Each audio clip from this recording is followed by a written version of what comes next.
Good evening, everyone. Thanks for being here tonight with us. Legislative Day 16 will now come to order. I'd ask everyone to please pause for a moment of silent meditation.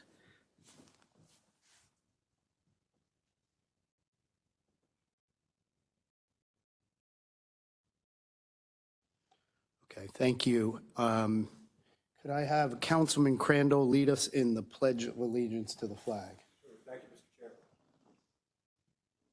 I pledge allegiance To the flag of the United States of America and to the republic for which it stands, one nation, under God, indivisible, with liberty and justice for all. Thank you, sir.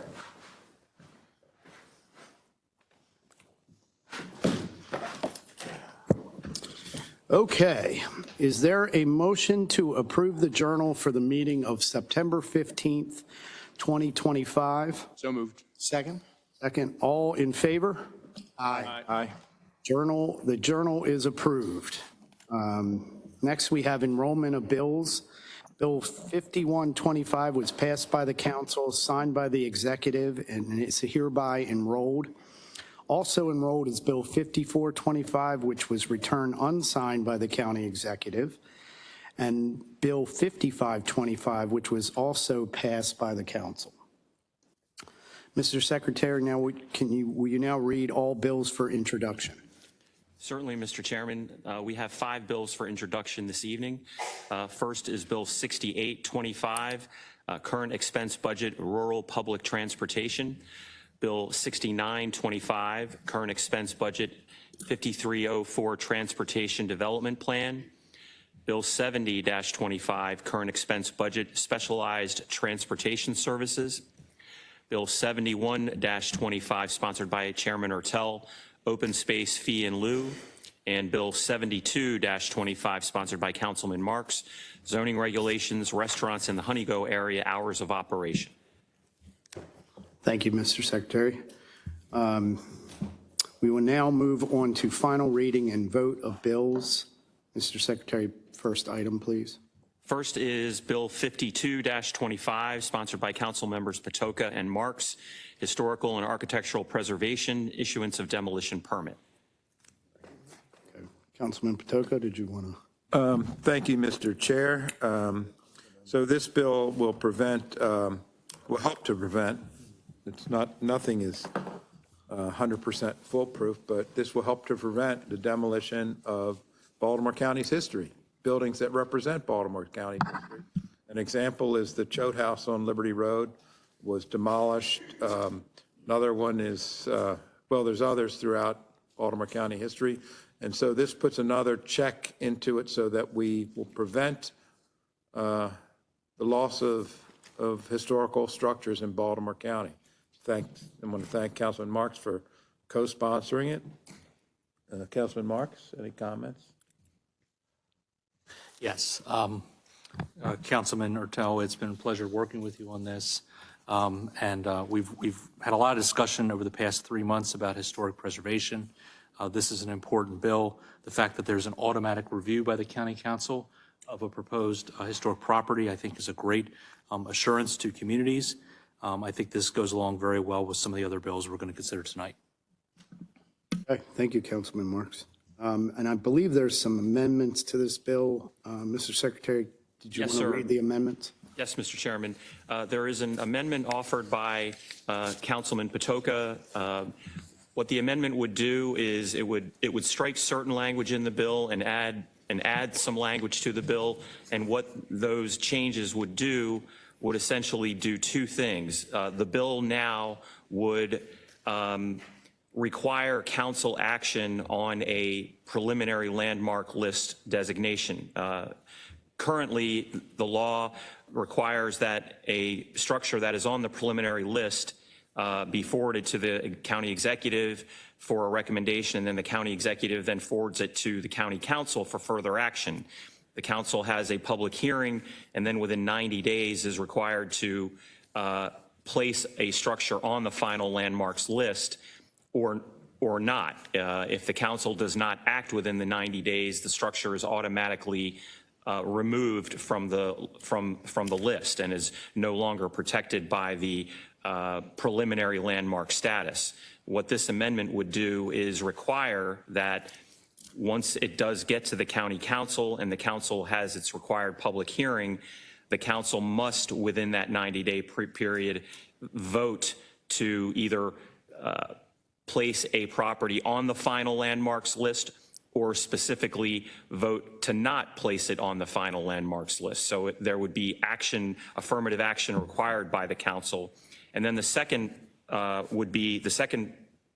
portion of this amendment would be that the LPC would have the authority to delay the issuance of a demolition permit on a structure for not less than 90 days in cases of structures that the commission deems to be of unusual importance to the jurisdiction, the state, or the nation.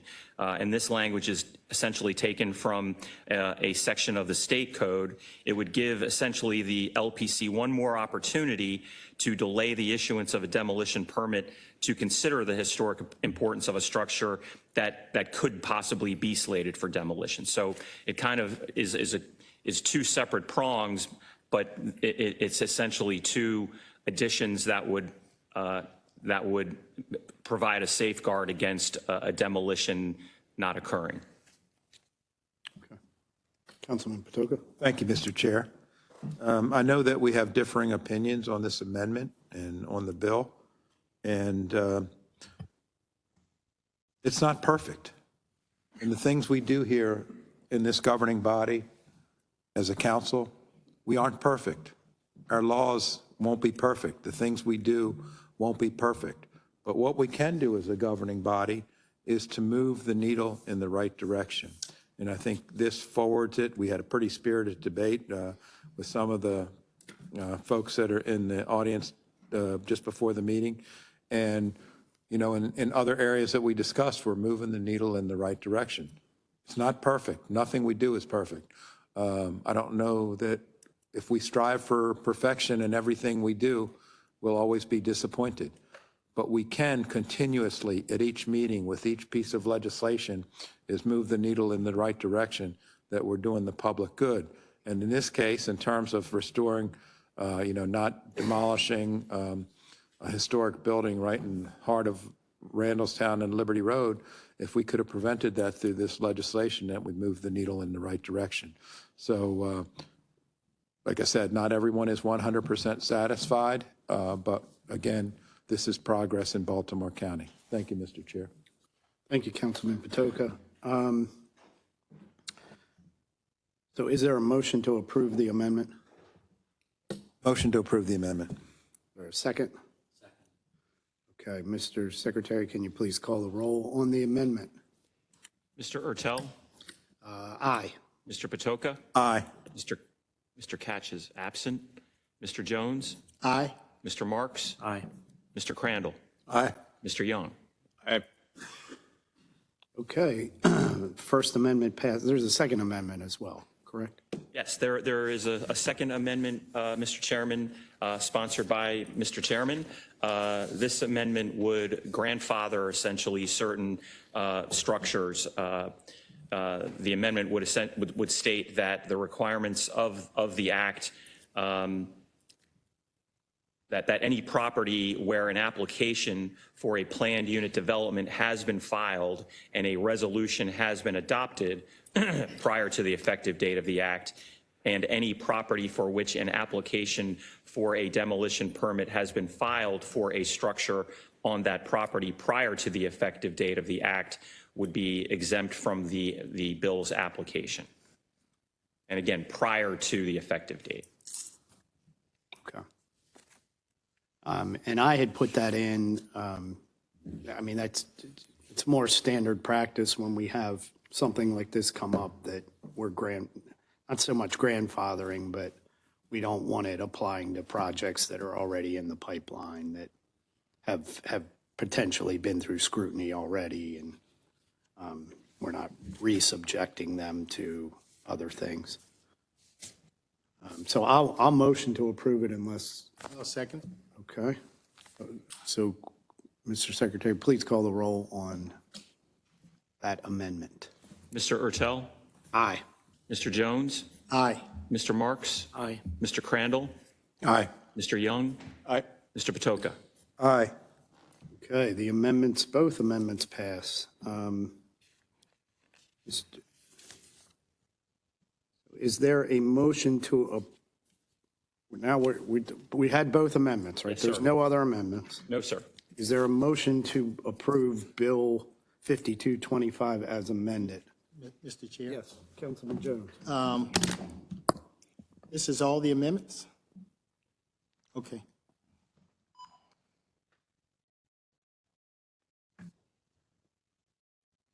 Is that all? Okay. Is there a motion to approve the bill? Motion. Is there a second? I'll second. Okay. Mr. Secretary, please call the roll on Bill 5225 as amended. Mr. Ertel, Aye.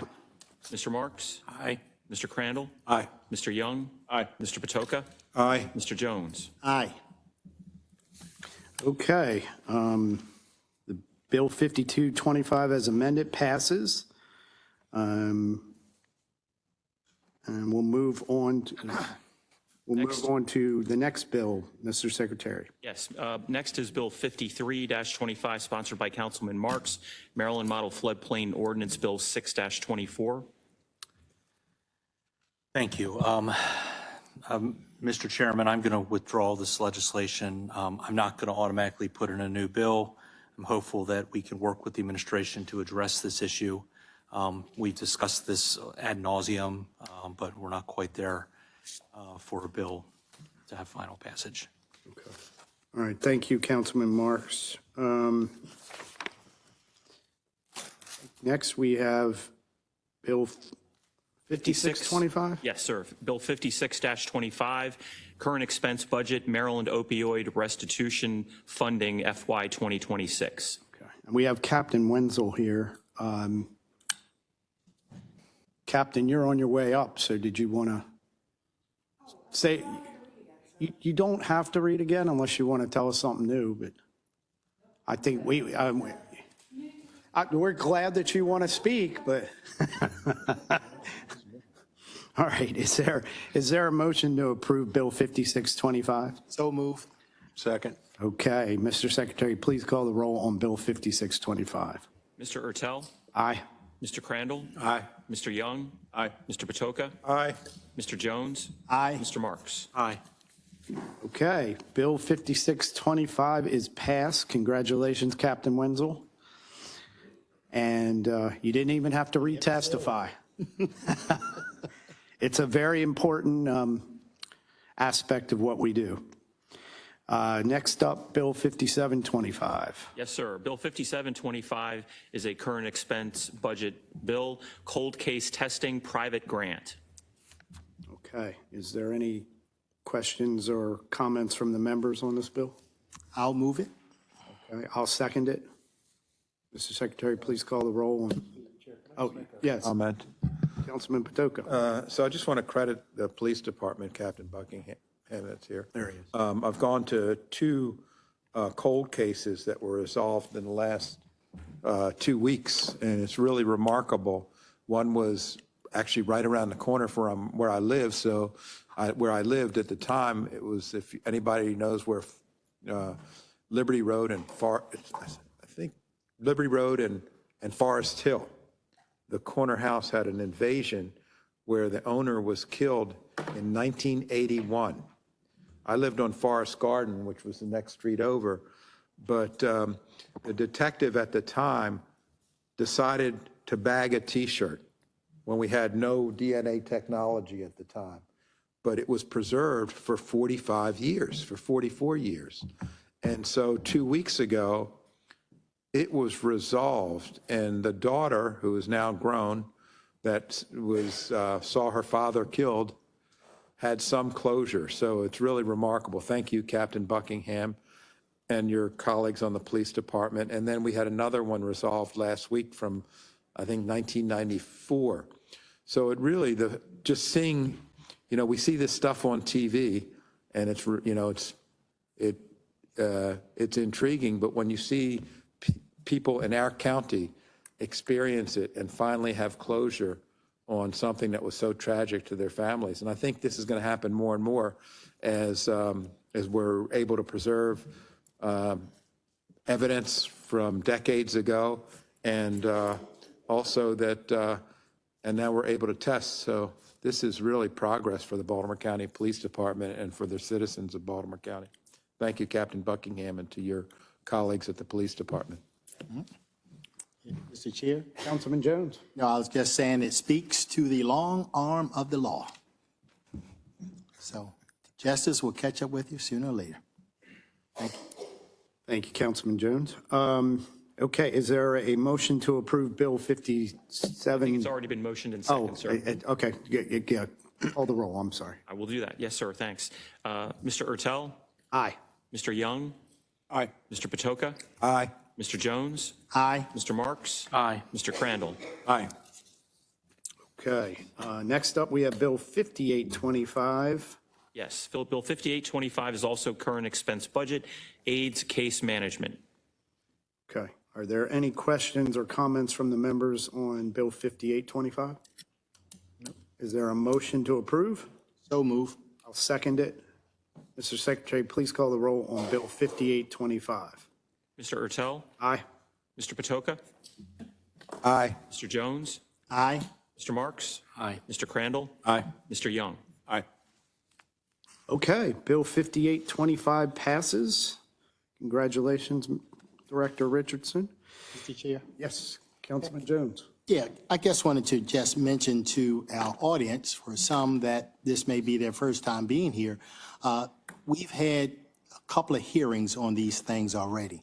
So that's why you see a lot of times we're just voting on it, but we've already had extensive testimony and questioning back and forth on these items at least 2 times, in some cases just 1.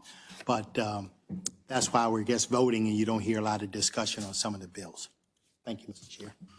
Thank you, Councilman Jones. Yes, I actually brought that up because I always know when we have, new audience members, they don't, they think we're just ripping through bills and not necessarily spending any time with them. And that's on the work session side. Councilman Marks. Sorry.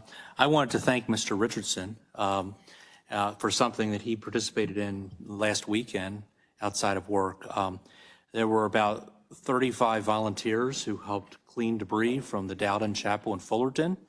It was built in 1852. It was part of the Underground Railroad.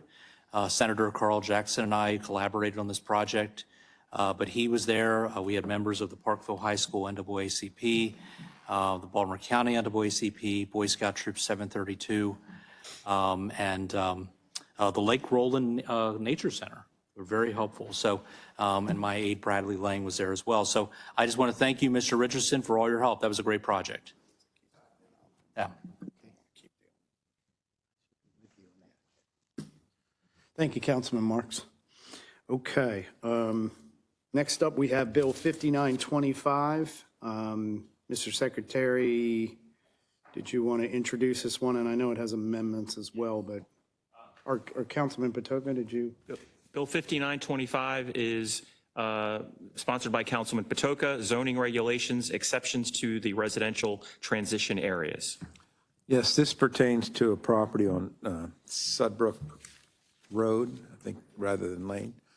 And it's a Jewish day school. They're doing an expansion, an addition, and there was some concern with the community. So we did what, we went old school.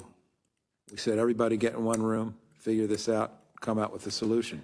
Everybody got in one room, community, school, came up with a solution, and it's reflected in this bill.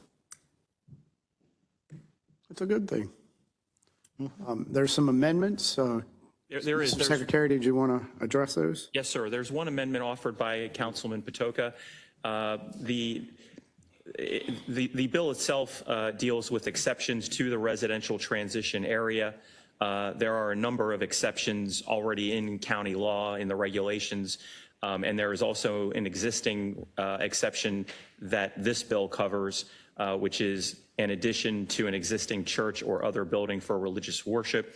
The bill as drafted would also allow an exception for an addition, the amendment, in addition to a school. The amendment would clarify that it would allow for this exception would allow for a one-time addition to an existing private school. And in the bill, there was already language there was already limiting language regarding the location within or adjacent to the Pikesville Design Review Area and between Sudbrook and Church Lanes. And again, the amendment just clarifies that it is allowing an exception for a one-time addition to an existing private school.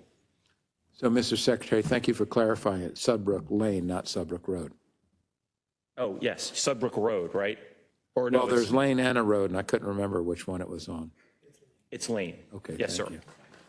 Thanks. Okay. Is there a motion to approve the amendment? Motion. I'll second it. Mr. Secretary, can you please call the roll on the amendment to Bill 5925? Mr. Ertel, Aye. Mr. Patoka, Aye. Mr. Jones, Aye. Mr. Marks, Mr. Crandall, Aye. Mr. Young. Aye. Okay, so the amendment passes. Are there any questions or comments from the members? Is there a motion to approve Bill 5925 as amended? Motion. Or a second? I'll second it. Mr. Secretary, please call the roll on Bill 5925 as amended. Mr. Ertel, Aye. Mr. Jones, Aye. Mr. Marks, Mr. Crandall, Aye. Mr. Young, Aye. Mr. Patoka. Aye. Okay, Bill 5925 as amended is passed. Mr. Secretary, next bill, please. Next, Mr. Chairman, is Bill 60-25, sponsored by Councilman Jones. Zoning regulations, uses permitted in the RO or residential office zones. Councilman Jones. Yes, Mr. Chairman. This bill deals with, basically, the way it started was a young lady was doing in an RO zone, and she was able to do hair braiding. But then across the street, when she bought another building instead of renting, it was determined that she couldn't do the hair braiding. So what this bill will do will enable not just hair braiding, but turn some of these RO, residential office locations along the Liberty Road corridor. They could have a spa treatment, which would include their braiding. So that's what this bill is about. Okay, thank you, Councilman Jones. I don't think we have any amendments to this bill. No amendments. Is there any questions or comments from the members on Bill 6025? Is there a motion to approve? So move. Or a second? I'll second. Okay. Second from Councilman Patoka. Mr. Secretary, can you please call the roll on Bill 6025? Yes. Mr. Ertel, Aye. Mr. Jones, Aye. Mr. Marks, Mr. Crandall, Aye. Mr. Young, Aye. Mr. Patoka. Aye. Okay, Bill 6025 is passed. Mr. Secretary, I believe we have more. Yes, sir. Next, we have Bill 61-25. This bill is sponsored by Council Members Jones and Young, Revitalization Property Tax Credit. Okay, and I think Mr. Samir Sid is here to speak, add some additional comments that we didn't hear at the work session. How are you, Mr. Sid? Doing great. How are you? Good, thanks for being here tonight. We've had a busy day. Yeah, they're running me around pretty good. And Mr. Croner, we got the dynamic duo. Dynamic duo. You got us both. Okay, I can start. I'll do just a quick overview of the bill, revitalization tax credits in general, and we'll respond to some of the questions that I heard when I was watching the work session last week, and then we can go from there. So to start, just an overview of the bill, Bill 6125 would expand the county's revitalization tax credit to include areas in Owings Mills and Woodlawn. Specifically, the bill would include transit-oriented developments in the town center, or better known as CT Zone District of Owings Mills, and properties in the Security Square Regional Commercial Node in Master Plan 2030 that are also zoned business major in the town center or CT district at Security Square. These zoning classifications are intended for high density and high quality development with vertical construction, structured parking, and oftentimes rail transit access that makes them pretty unique when it comes to the landscape that we have in Baltimore County. These are precisely the kinds of complex, large-scale mixed-use projects that we should incentivize when it comes to redevelopment. Metro Center is a wildly successful development in northwestern Baltimore County and is the county's only transit-oriented development project to date. And Security Square Mall has undergone a years-long planning process for a significant redevelopment project to bring new life to an area that's been underperforming for the better part of 2 decades. Before I provide additional background, I think one of the questions that I heard from last week was why put these properties together, and there are reasons why these properties are both unique and similar. First, as I mentioned earlier, these properties are both CT zoned, and they are just 2 of 5 CT zone properties in all of Baltimore County, with the other 3 being East Point Mall, White Marsh Mall, and Hunt Valley Town Center. If you're looking at CT zone properties in Baltimore County with either existing or planned rail transit, the number of properties meeting those criteria shrinks from 5 to 3, with Metro Center, Security Square, and Hunt Valley Town Center being the 3.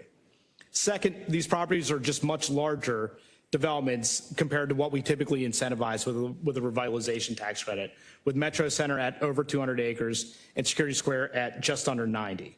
Many of the 24 CRDs that we have in Baltimore County include areas that are actually under 5 acres, which makes these properties stand out in comparison.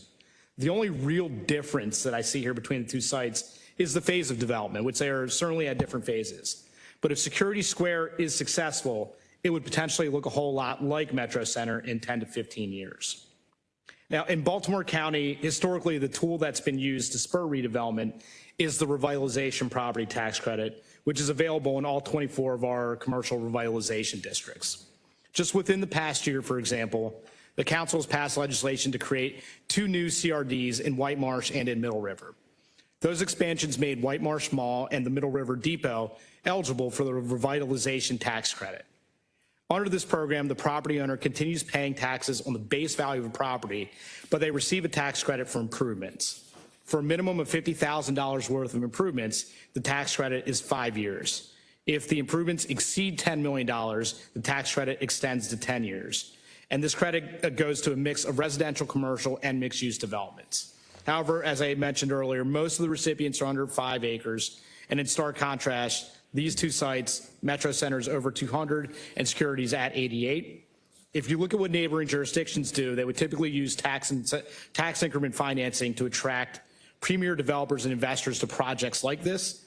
Anne Arundel and Prince George's counties also allow for pilots, which we typically only use for affordable housing development, to spur economic development as well. And I feel that if we want to be competitive with our neighbors from a business climate perspective, we need appropriate incentives specifically to match projects of this size and scope, which are kind of unique in our landscape. And that's where I feel this bill comes in.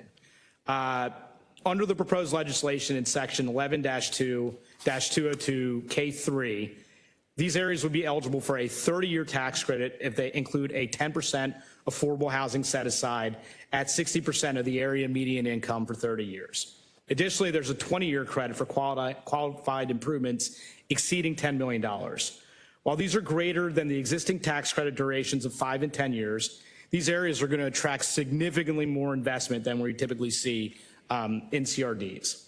And I also want to emphasize that this bill will require a affordable housing set aside, which is a first and could be arguably long overdue for this revitalization tax credit program. So while this is a long-term credit, it incentivizes needed affordable housing units while simultaneously attracting tens of millions of dollars for more improvements in Baltimore County. And from a competitive perspective, the 30-year length matches what you typically see in other jurisdictions for tax increment finance deals. And if you look at large TIFs like Port Covington, down to smaller ones like Harbor Point and even downtown Columbia, all of those are termed at 30 years. And that was another question I think I heard at the hearing last week. Finally, both of these projects would likely spur additional economic development activity for our county. And from a short-term perspective, I think we really have two goals here when we do an incentive like this. One is not only to support and improve the quality of development on the properties receiving the tax credit, but the aim is also to increase values and tax revenues on surrounding properties. And Metro Center is a really good example of this. Since that project got underway, we've seen 4 hotels built within a half-mile of the project, and the development of Foundry Row, which in and of itself is a large mixed-use development that includes an anchor office tenant like LifeBridge Health. At Security Square, you have that same potential, where you could add significant residential to a site that is surrounded by 2 of the county's top 10 employers, 2 shopping centers, and an office park that could all be subject to redevelopment activity as well, and minimally would receive or see their property values go up, which would mean more tax revenue for the county. So by making this investment in Woodlawn and Owings Mills, you're likely to see additional growth on parcels surrounding each site, which will have a positive impact on county tax revenues. And so for all these reasons, we support the bill that Council Members Jones and Young have sponsored and support Bill 6125. Thank you, Mr. Sid. Councilman Jones. Yeah, first of all, thank you so much, Mr. Sid. I thank you for copying off my paper. I try to I copy from people that are smarter than me, so there you go. Well, thank you. Yeah. I could not have said it better myself. The only thing I would add, first of all, thank you for your explanation. Thank you, Brad Cromer. The only thing I would add, we've been working on this bill for quite some time. And it was introduced at least 2 other times before in different fashions. But the piece that was always hanging out there missing, and the piece that we're bringing home in this bill, is the affordable housing component. Because I really believe that when we in the past have had affordable housing units, those units stood by themselves, and they were the subject of all kind of attack, if you will, and misunderstanding by neighbors and the like. And I think what this bill will do, this will be the first time that we are taking not just a development, but it is arguably one of the most premier developments in Baltimore County in terms of the Metro Center. And we're taking that and we're saying that, yes, we can have 10% affordable housing at that location.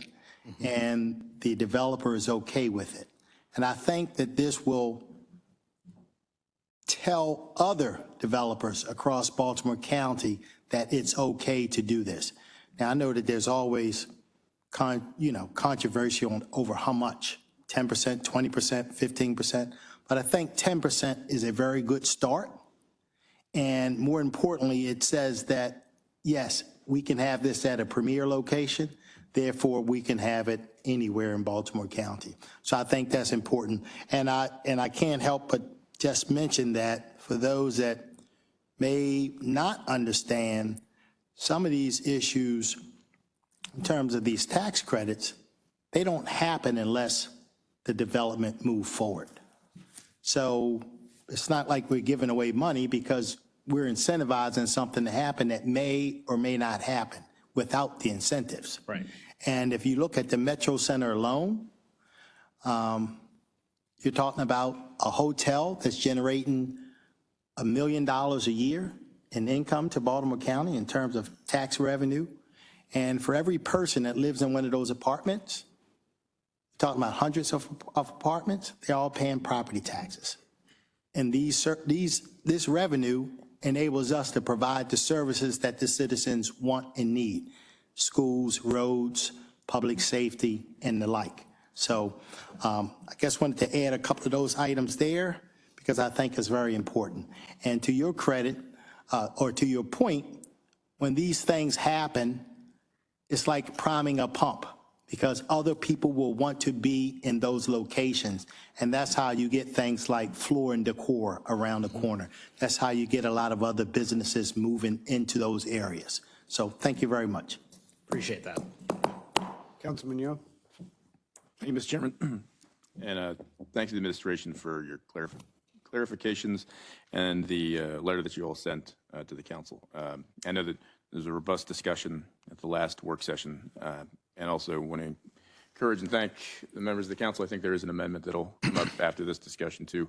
Appreciate the outreach and engagement during that process since the last work session. I point out that we have met the requirements, or recently was announced that we met the requirements of the federal government's consent decree related to affordable housing units in the county. I point that out to say that during the discussion, when it's come up here and when it's come up about projects and how we're going to meet that that number, it should have been, and I know the administration is seen as that way, and I know many members up here recognize that it's a floor, it's a ceiling. Excuse me, it's a floor, not a ceiling. And if we're going to prevent falling into the same situation that got us into the consent decree in the first place, we have to think differently about how we're, one, approving, but also how we're engaging with developers and when it comes to housing projects across Baltimore County.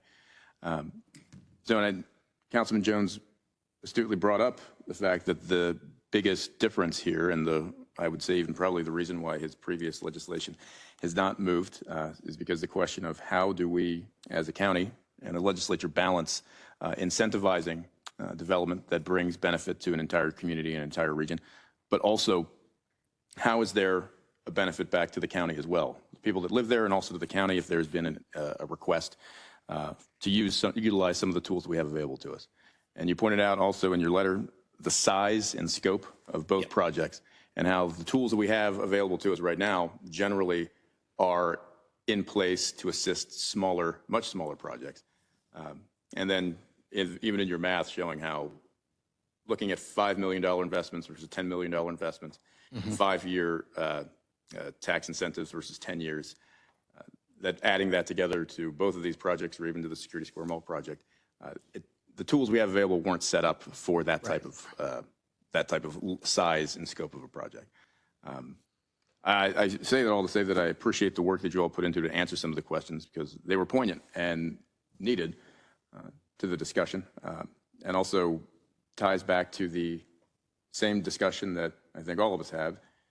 How are we incentivizing and how are we providing a benefit, and what's the balance between the ask from folks that have the means to potentially build something or develop something, but also the responsibility we have to our constituents and to the county residents, that we're doing that responsibly and in their best interest. So I appreciate your work on all of that. Appreciate you engaging with myself, as well as Councilman Jones for bringing me into this in the beginning, because months ago we didn't have this end state.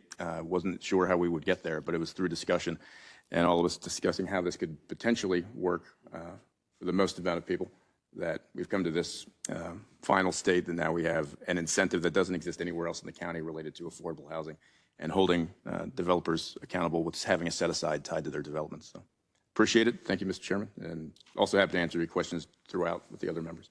Thank you, Councilman Young. Councilman Marks? Thank you very much. I've spent the past 3 hours meeting with members of the council, and I think they know what I'm going to ask about, and I think both of you know what I'm going to ask about. We have a growth area in Middle River called Greenlee, which is equally as important to Baltimore County's future as both of these growth centers. It was a community that has lacked the type of amenities and assets we see elsewhere in Baltimore County, including a library, which is at Metro Center, a very nice library. Other amenities that I have spent the past 3 years trying to draw to this community. And my constituents are pretty angry right now.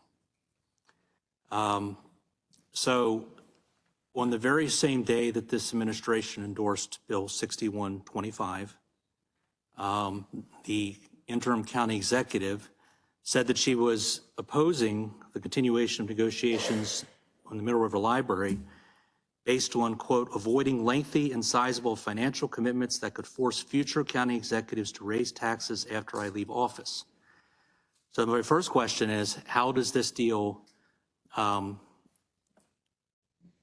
get future county executives off the hook from those future financial commitments and any possibility of raising taxes?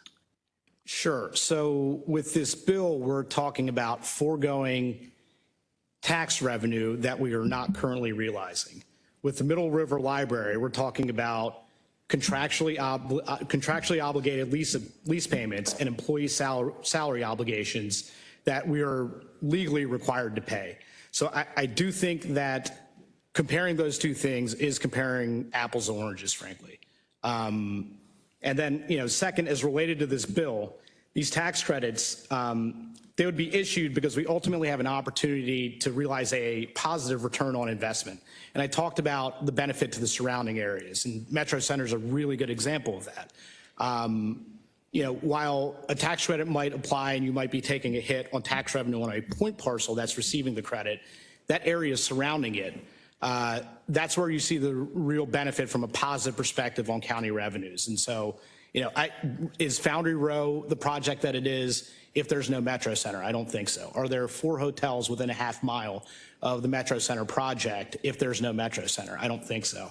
And so, these ultimately, the point of these incentives and the reason why other jurisdictions not only use incentives like this, but frankly use way more aggressive incentives than we do, is because there is a positive return on investment. And, the other thing I'd point out is Baltimore City did a study on its 10 tax agreement finance deals that came out, I think, in November or December of last year.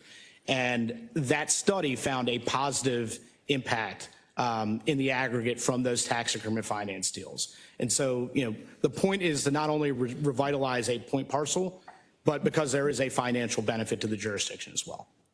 How many years have administrations been working on these deals? About how many years? You're talking about Metro Center or security? Both of them. All right, so Metro Center, I think Metro Center broke ground in 2012, so probably it's at least a decade, maybe longer. Security Square, that work was going on when I got here. I picked it up. And so, I think that started in September of 2022. So we're talking about 3 or 4 years, and that's involved 3 significant property acquisitions, and a lot of work to get to the point that we're at today. So the administration has been negotiating on the library for a little over 15 or 16 months. When you go back to the Olszewski administration, maybe? So I'm interested in the timeline because I certainly wasn't involved in those discussions. I first became aware of the concept of the Middle River Library in January of this year, and I was first brought into the negotiated aspect in April. So it's been much shorter in terms of involvement than I'm aware of. But certainly others might be aware of it. I'm just not personally. So the administration is shutting the door on those negotiations, which have been a fraction of the time that we've been spending negotiating other projects, right? You mentioned 12 years for the one, 5 or 6 years for the other, and yet the library's been negotiating for a fraction of the time, and we're shutting the door right now. Yeah, I think again, if you're talking about Metro Center, I think there's a difference between foregoing tax revenue that you don't currently have and immediate liability when it comes to lease payments and immediate liability when it comes to paying employee salaries. At Security Square, none of the work started until there was not only a $15 million commitment from the county, but also a matching $15 million that came in from the state. I even look at it something like the joint rec and library that's proposed on Randallstown on Liberty Road. That was a deal that I personally negotiated, and we acquired that property for $10 million, but I didn't sign an agreement until I knew that $30 million in state money was coming to help for post-acquisition costs. So I view those as very different to the discussion here. In terms of Middle River Library, look, we're in a really tricky fiscal situation right now. And I can get into the details on that, and I'm sure Director Reed knows it a lot better than I do. What I'd say is this, for this administration and for the upcoming budget cycle, there's not an opportunity to get this thing done. However, is there an opportunity for a future county executive in a new budget cycle to explore this project? I think absolutely. The point is, what is the harm in continuing negotiations? I think if we were to continue negotiations that we knew at this point that we could not deliver on, then we're really not being transparent with our residents, and that's what I'm concerned about. And so there was a reason that we made the statement we made on Friday, and that's just in the interest of being honest with the folks and not setting expectations that we can't possibly fulfill. Now, will that fiscal picture change in 12 months? It's quite possible. But at this point, the outlook is just not there to support it. I am asking you to continue your negotiations. I'm asking this administration to continue talking. There's no disadvantage to talking to them.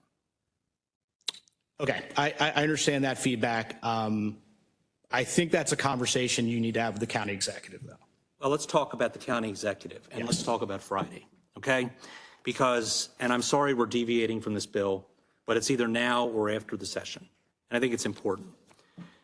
Quite frankly, this administration's actions on Friday define the term tone deaf.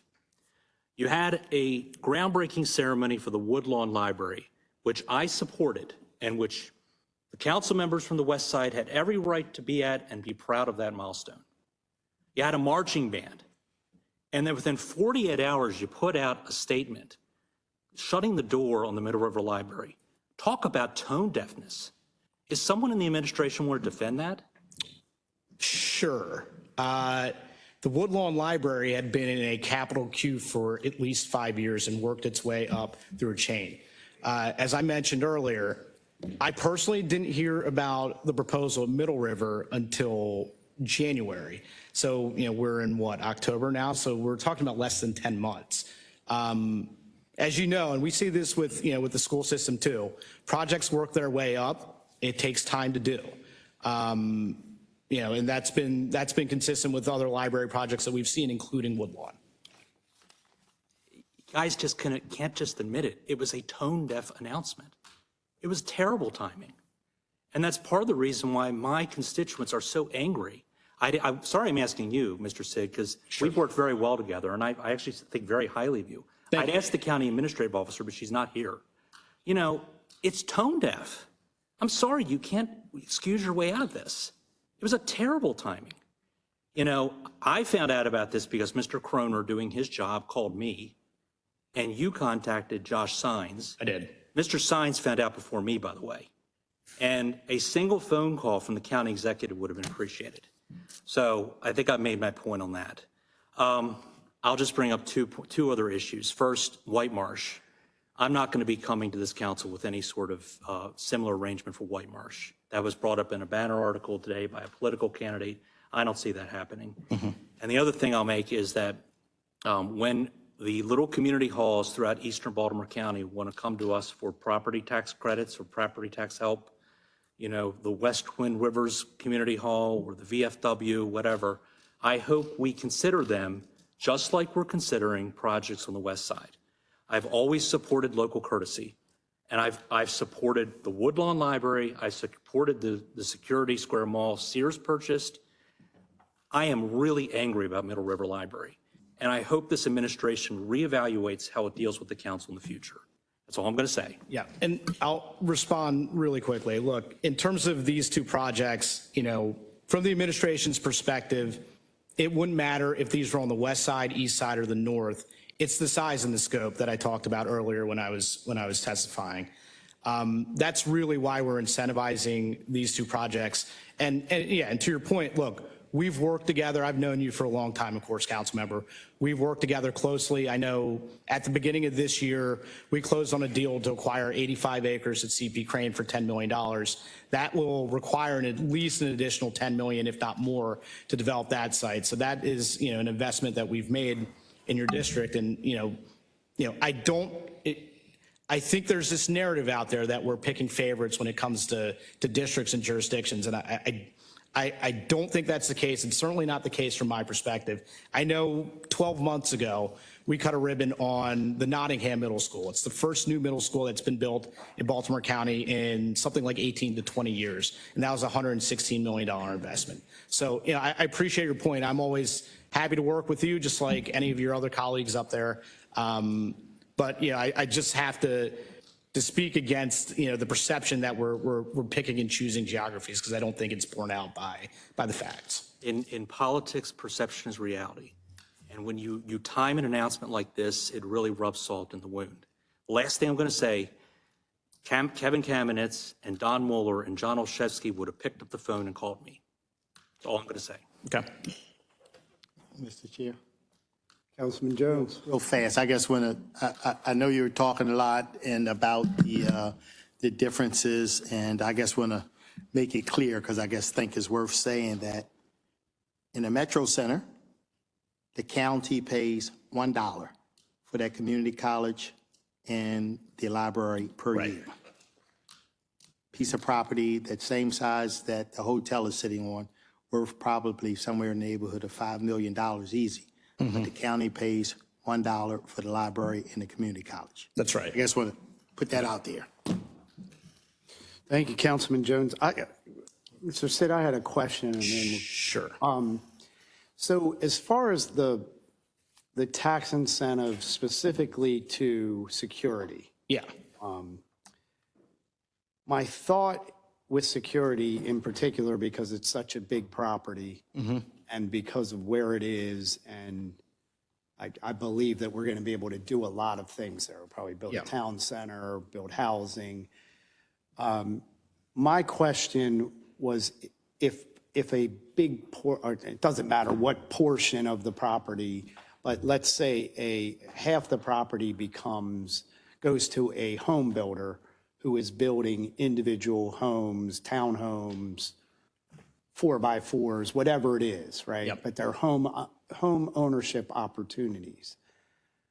This tax credit would not necessarily, that wouldn't transfer to those residents. Like they would pay, if we build home ownership, they will pay property tax on that portion of the project. Is that correct? That's correct. Now, the way this typically works out is, you know, if the developer is putting less into the property, they have less investment to recoup. And so ideally that, you know, the fact that we're providing that credit and allowing the construction to occur for a lower cost, you know, could have an impact and lower the property values, or excuse me, the cost to the homeowner. I'm not following you. Okay, so, I mean, it basically, the thought is that it would trickle down. So the property tax would go to incentivize the development. That otherwise, and look, in Security Square, you know, you've seen that site stagnate for close to 2 decades. So without the assistance, the concern is that it's not happening. In theory, there's a potential for those savings to be realized and passed on to the homeowner, but that wouldn't be the intent, or that wouldn't be legally binding within the tax credit. Right. Yeah. Yeah, I just wanted to make sure that we weren't incentivizing someone to sell homes and say, hey, an extra. Oh, yeah, right. An Okay. extra benefit is you'll pay no property tax on these homes for 30 years. Yeah, sorry, I misunderstood the question. That's not how that works. Yeah, that's right. So if we build homes and they become owned by owners, They still pay. they'll pay property tax on that portion of the project. Correct. That's right. All right, just wanted to be clear. Yeah. Councilman Patoka.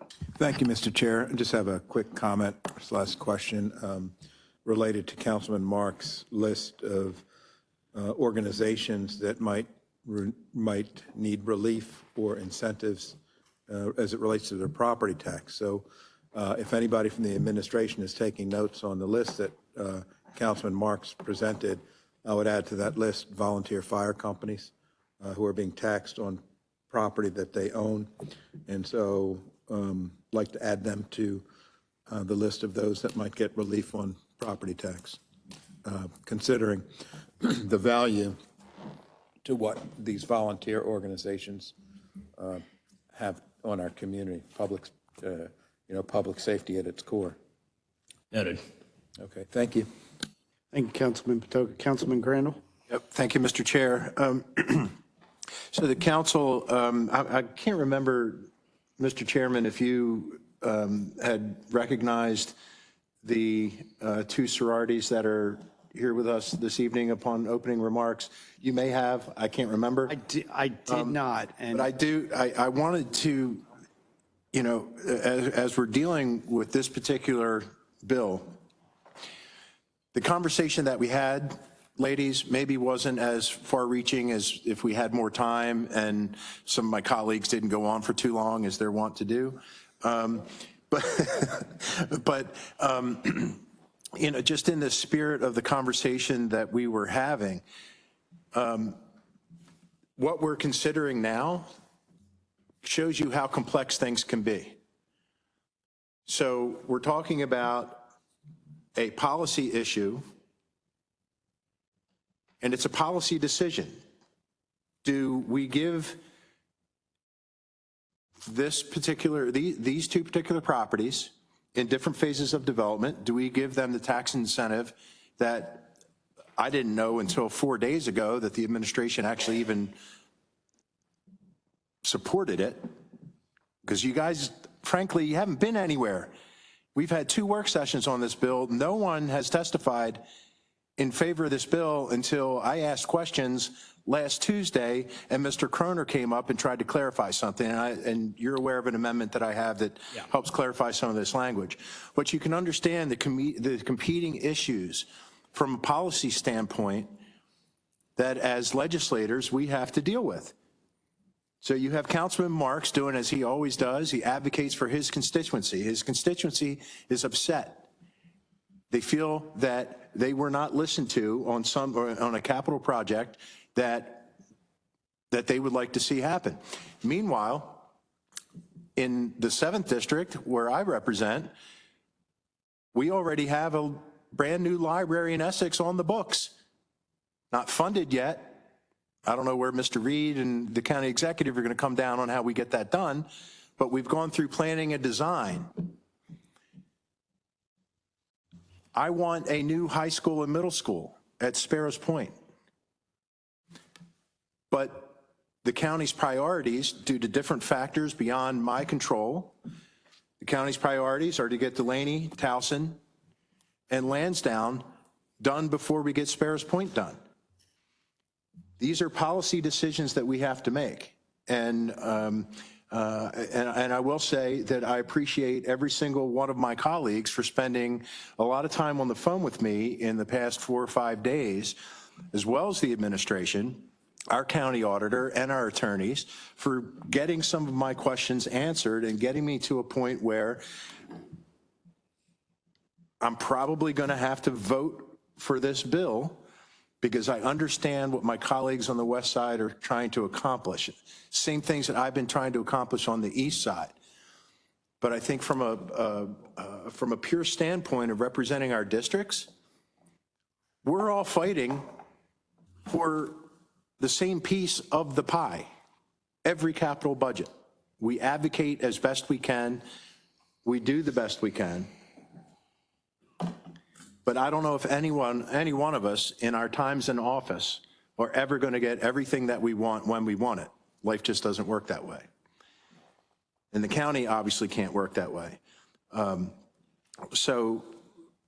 Mr. Chairman, I'm going to ask that we move towards my amendment and a vote if everyone's had their say. Absolutely. You know, and just to finalize, I just did want to acknowledge the ladies that joined us and hosted us this evening, and sort of like let them know on the soap opera that could be the county council.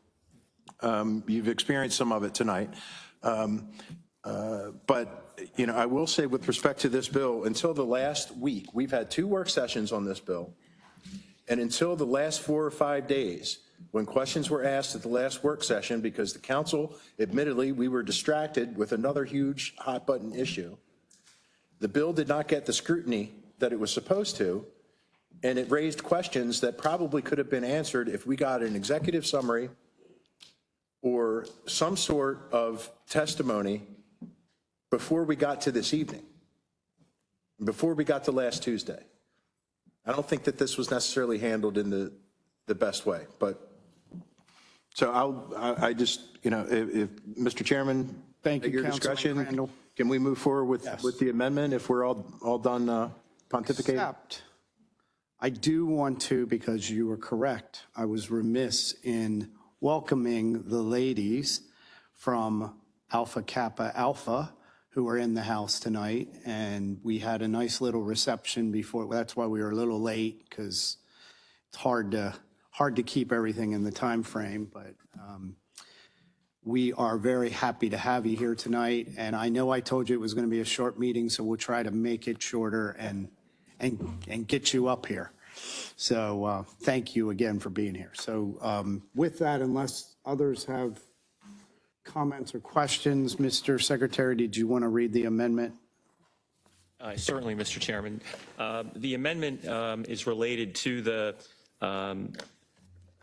page 7, lines 13 through 19 of the bill. There's a paragraph that quotes existing law that states, except as provided in paragraph 2, this is paragraph 1, except as provided in paragraph 2, the property tax credit granted under this section may not be combined with any other tax credit or payment in lieu of taxes or pilot applicable to the qualified improvements, period. That's what the current law says.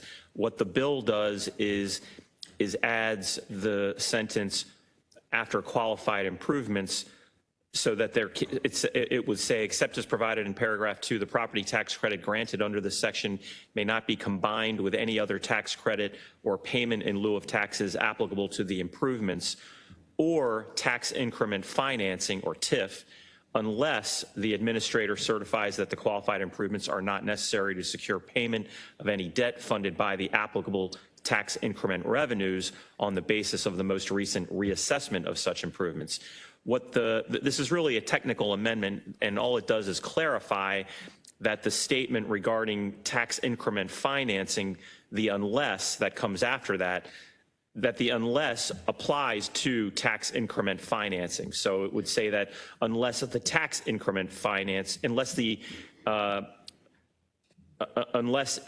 tax increment financing, the administrator certifies that the qualified improvements, et cetera, et cetera. And I can try to explain that better if you like, but it basically clarifies that the tax increment financing, that the unless sentence after that applies to a tax increment financing situation and not to the other situations mentioned in that paragraph.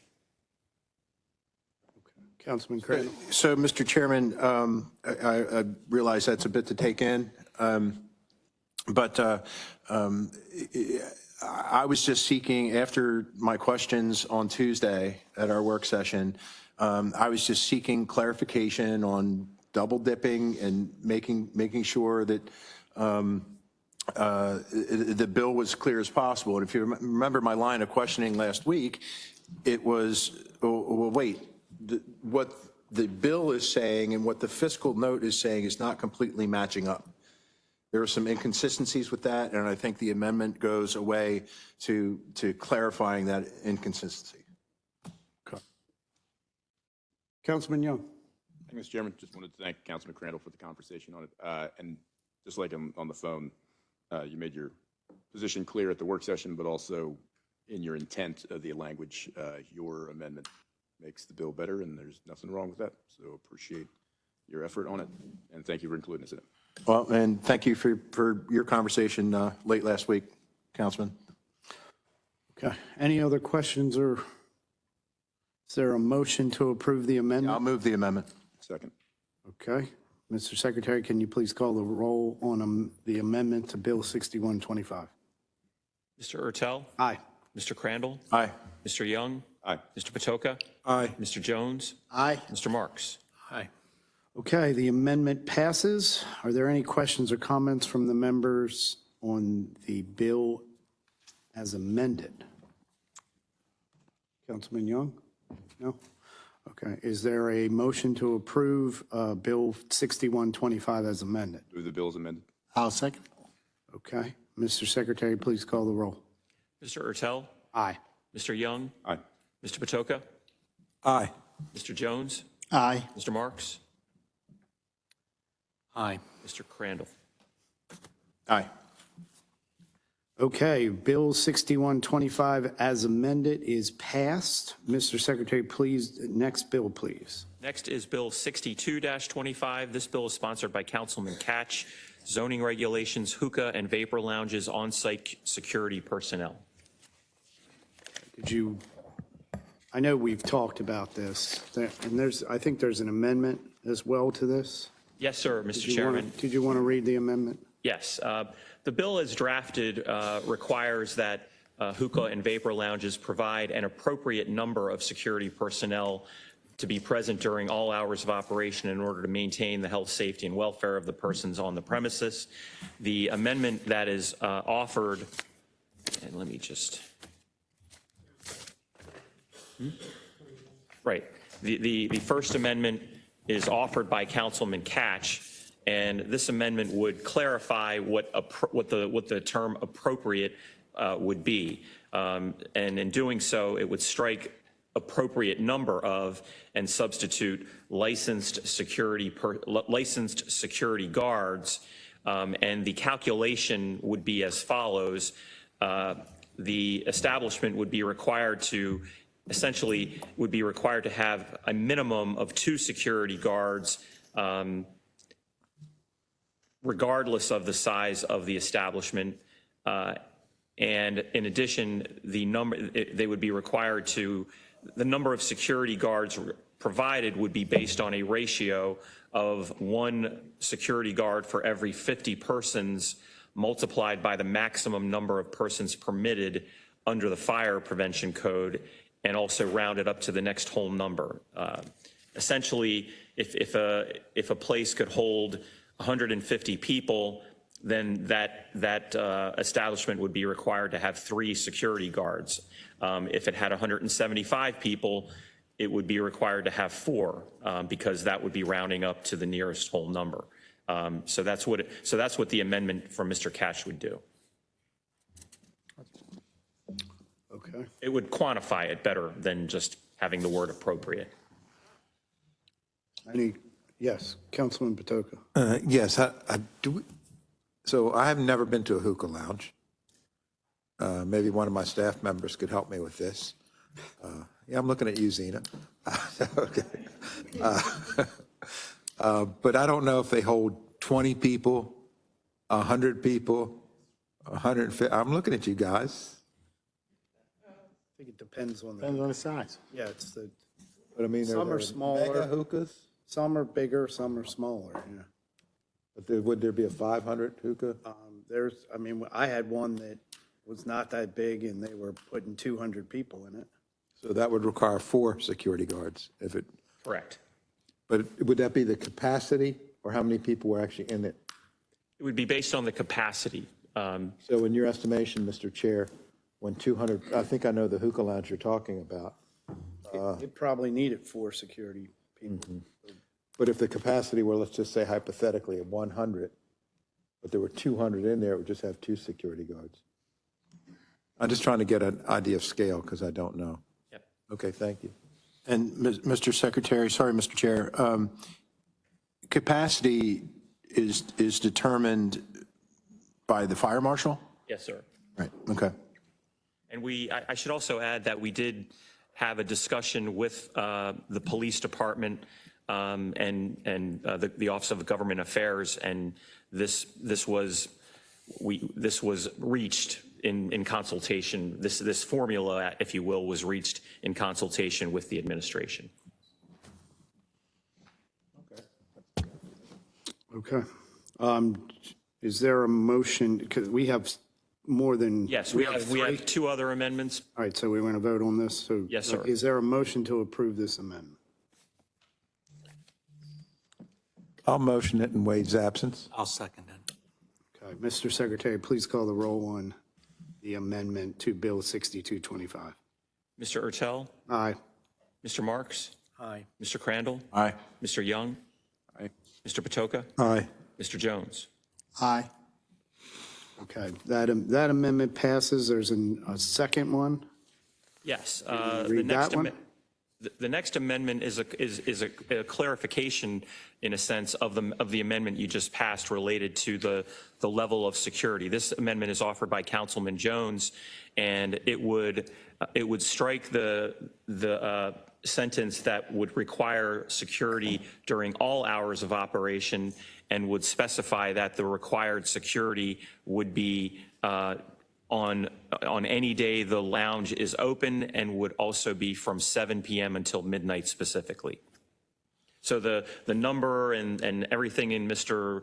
Catch's amendment would still be the same, but it would clarify that the required security guards are required on any day the lounge is open, and from 7 p.m. until midnight.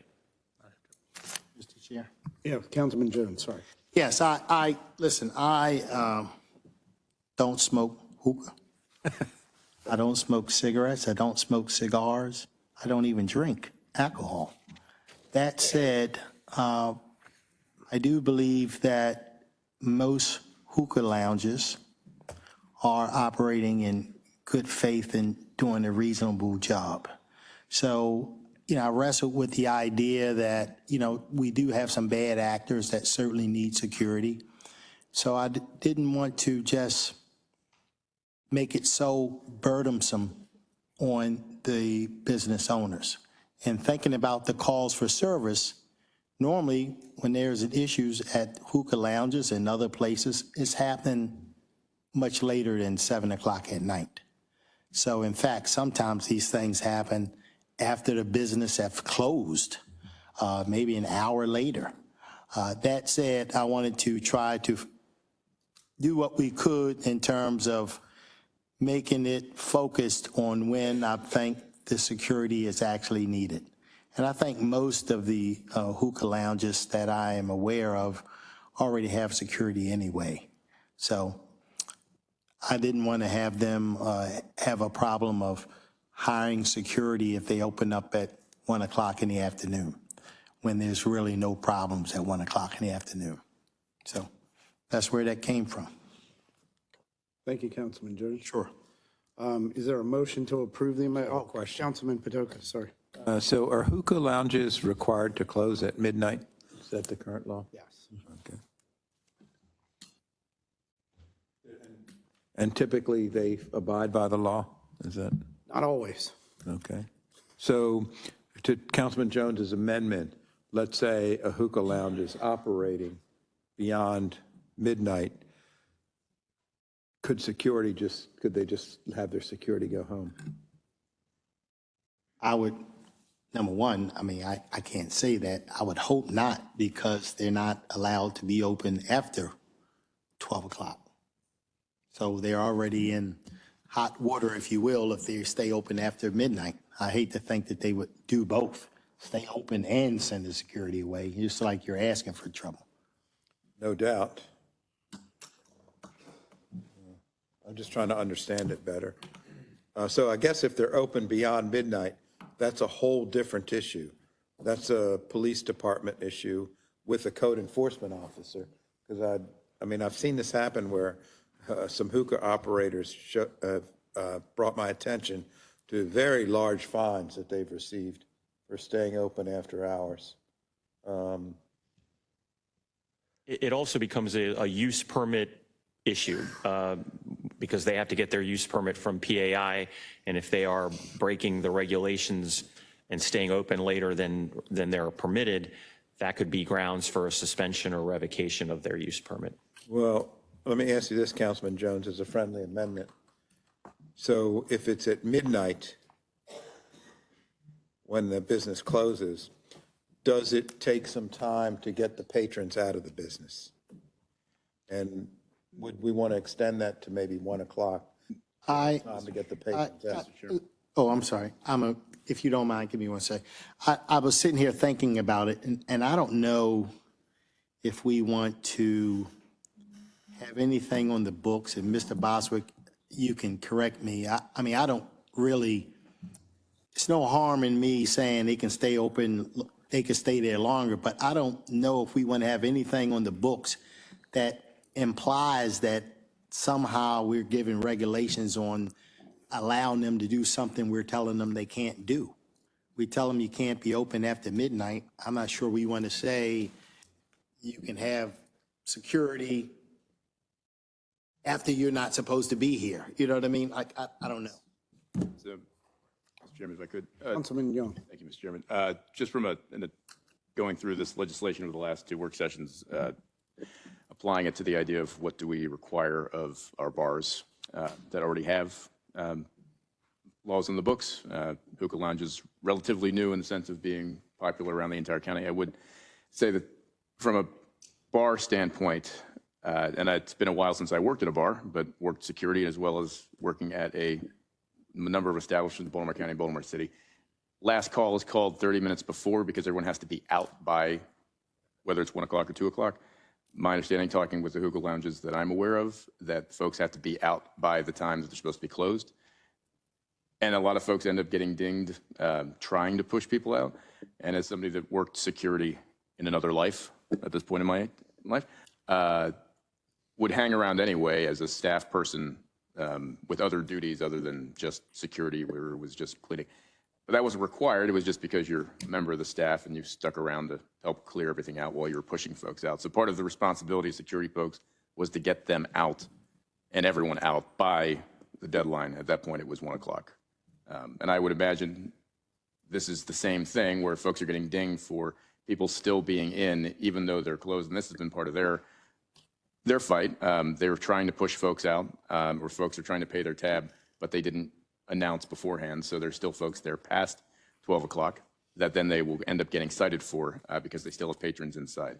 So I'm not sure it's necessary in terms of this amendment to even add more pieces of what the security folks are supposed to do that naturally engage with the owner and the workers that are already there and trying to get the patrons out. Just naturally from the ebb and flow of things, security usually stays beyond the 12 o'clock hour. So not trying to make excuses, I just think from my own, trying to pertain it to something that already exists on the books when it comes to liquor stores bars that already have things they have to follow. I would imagine it's the same thing. I wouldn't see it or understand why they would be different than what the requirements are for a bar when they have their specific closing time. That was all.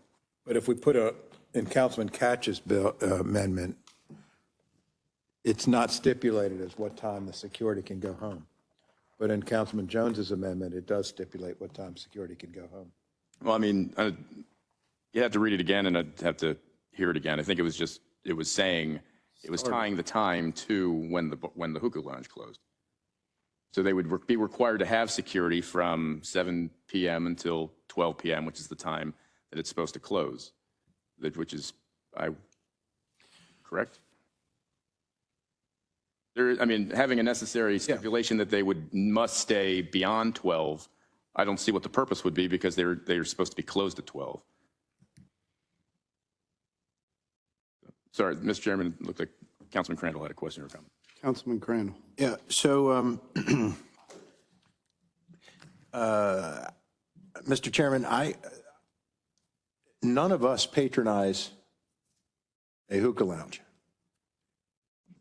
Well, except for Councilman Marks, I guess. I don't know. I don't think that he does.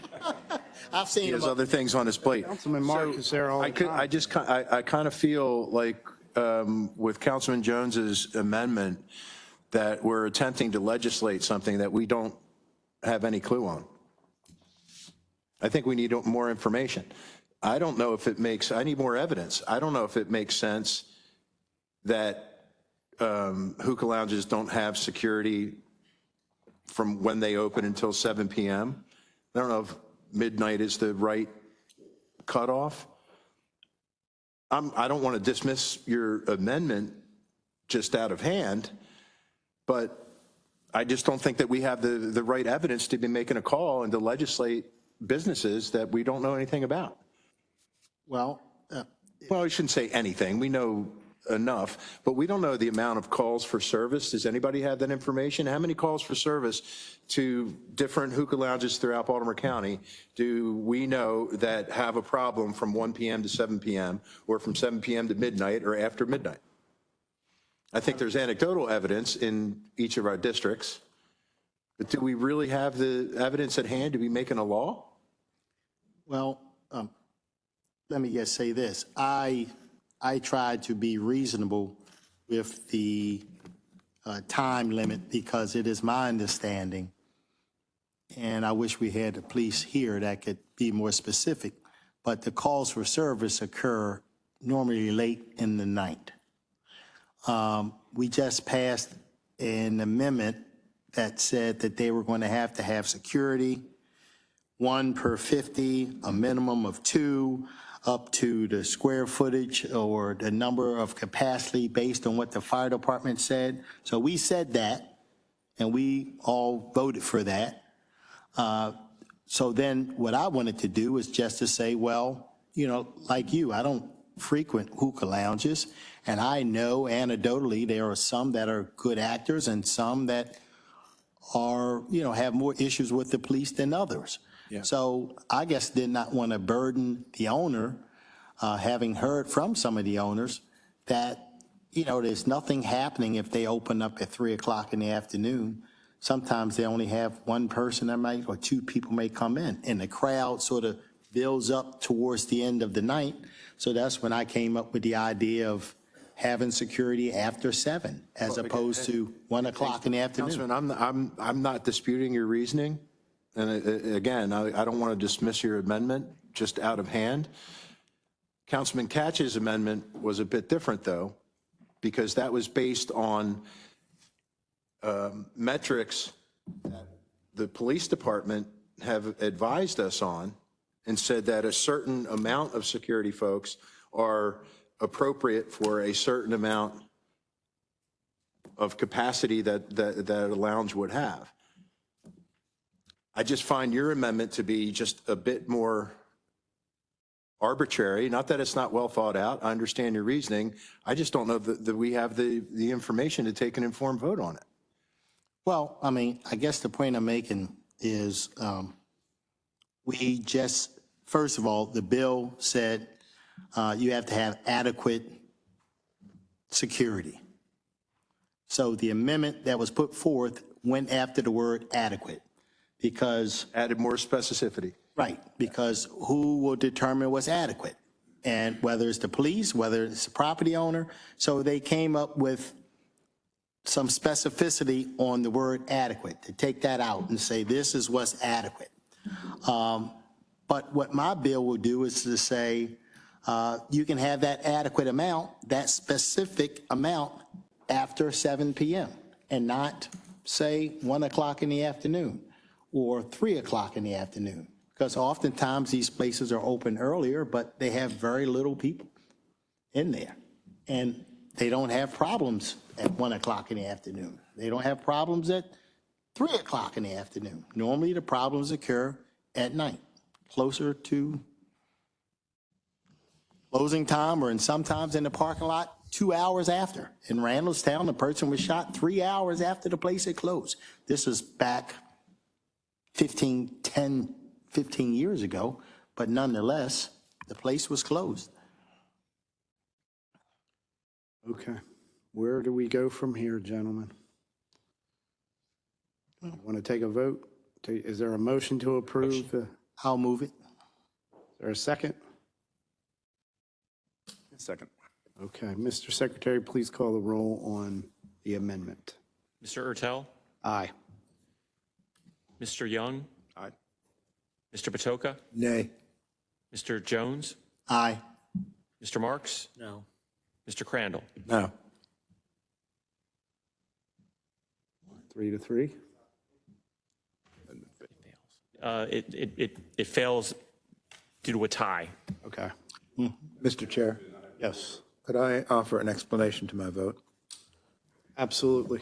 So, Councilman Jones, I appreciate your intent on this. The reason I voted nay on it is simply because of the communities I represent. The majority of people I represent are reside in inner Beltway communities, and the shopping centers that are close to the communities on the arterial roads are tight. And so for me, I didn't want to make a mistake on this and subject communities to activity that they might not feel comfortable with, a lot of older folks that are aging in place. And so for my district, and I can't speak for the other 6 districts, but I just felt like for the folks that I represent, that the most appropriate vote was nay on your amendment. Mr. Chairman, Yes, Councilman Young. if we're explaining votes, if I may. Yes. Thank you. So I can only apply my own knowledge and experience related to the most relationable business that's associated with hookah lounges. That would be bars and restaurants where security that is not mandatory but is provided on the weekends starts generally around 7:30, 8 p.m., depending on when the need for a crowd, or there's a crowd and where there's a need for security or crowd control. So I already know that this has already been vetted by the administration. I know that we've already heard from the police, and they've also weighed in on this. I don't think we're going in the direction of trying to apply this to other businesses that have the consumption of substances, some of which are controlled, some of which in this case are not. But generally speaking, from a reasonable standpoint, I didn't see any reason to single out these folks when it comes to security and providing a timeline if we were already requiring them to have security, where a lot of them were already doing so anyway. So thank you for the opportunity to explain my vote. And Mr. Chairman, just to be clear to Councilman Jones, I'm perfectly willing to reconsider your amendment with some more information, some more evidence.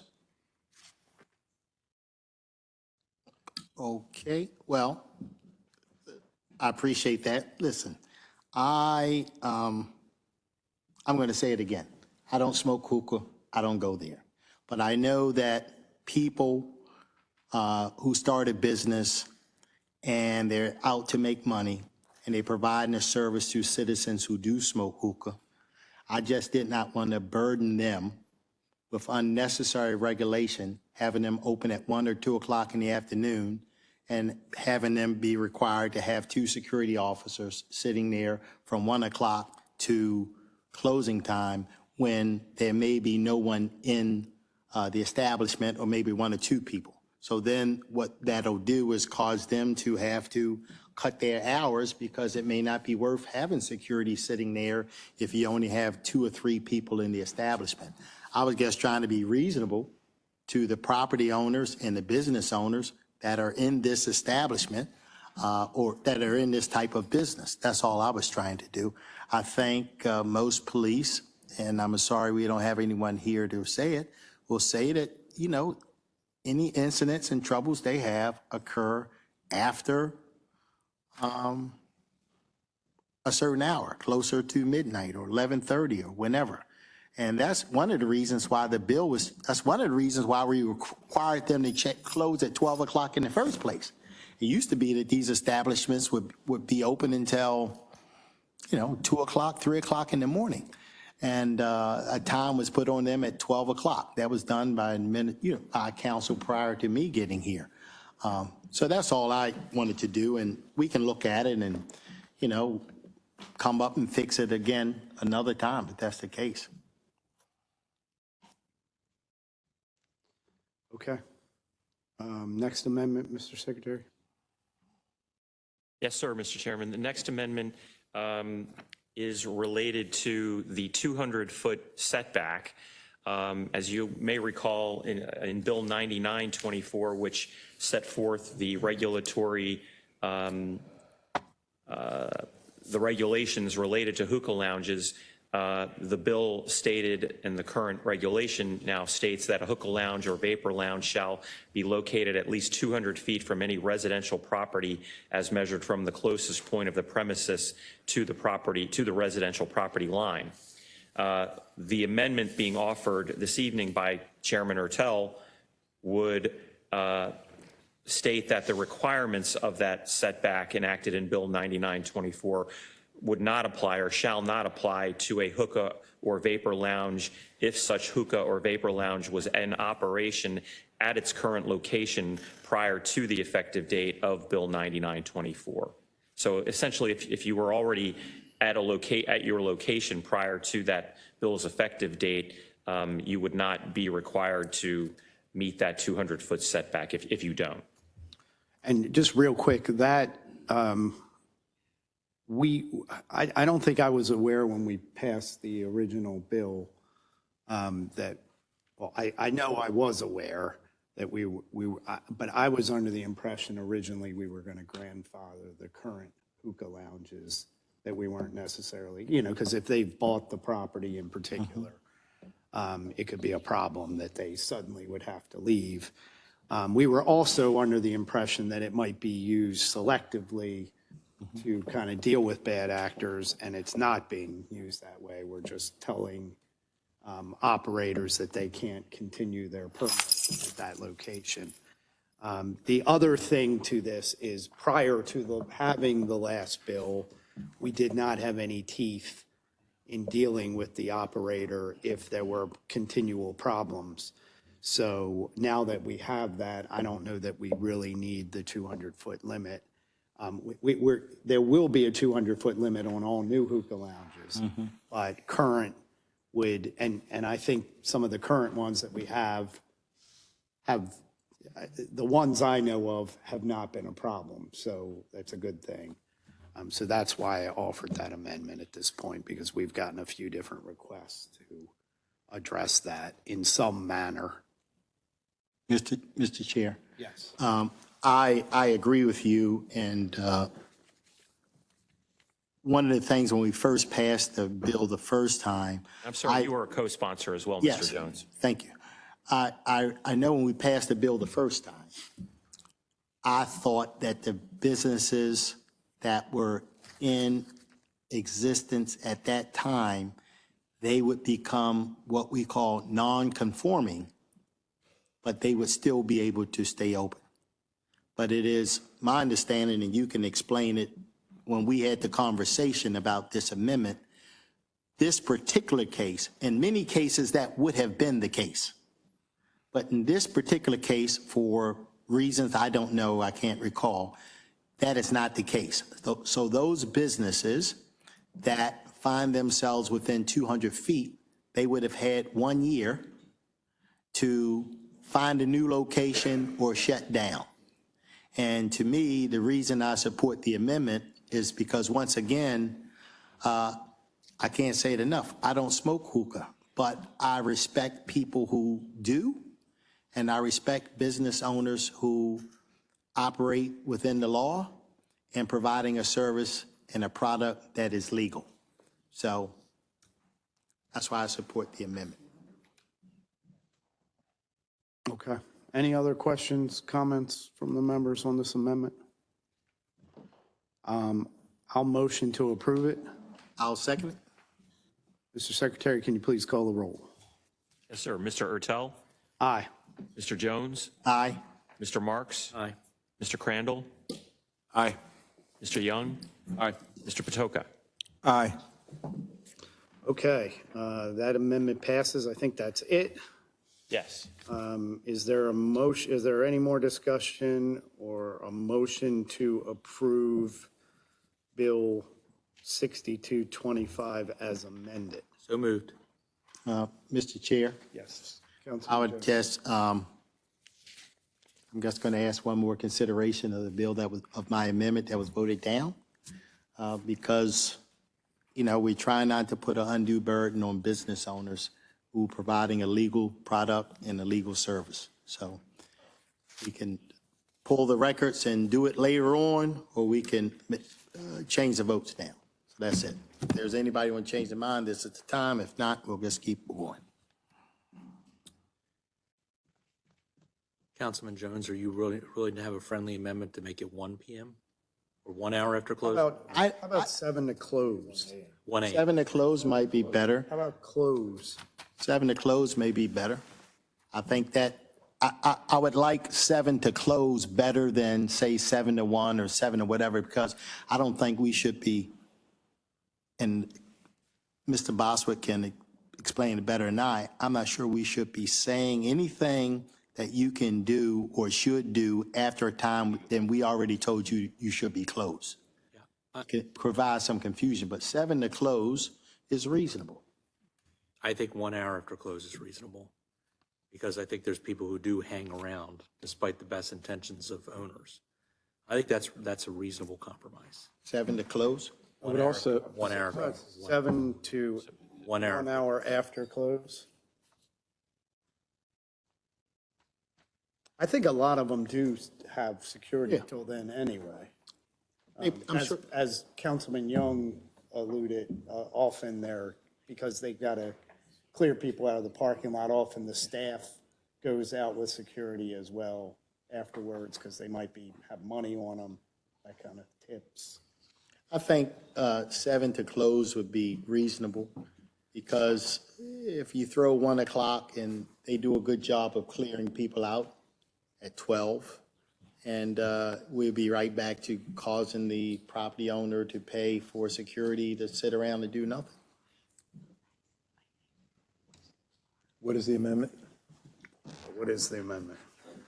The amendment would, Councilman Mark I was going to suggest 1 hour after close.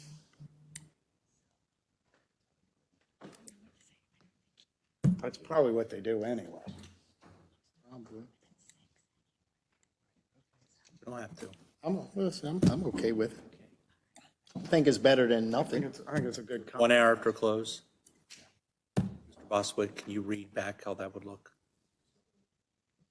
So the amendment, to revisit this issue, the amendment would be to, We might have.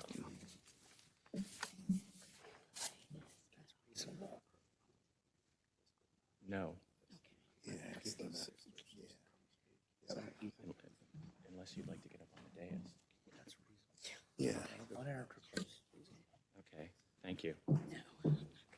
Okay.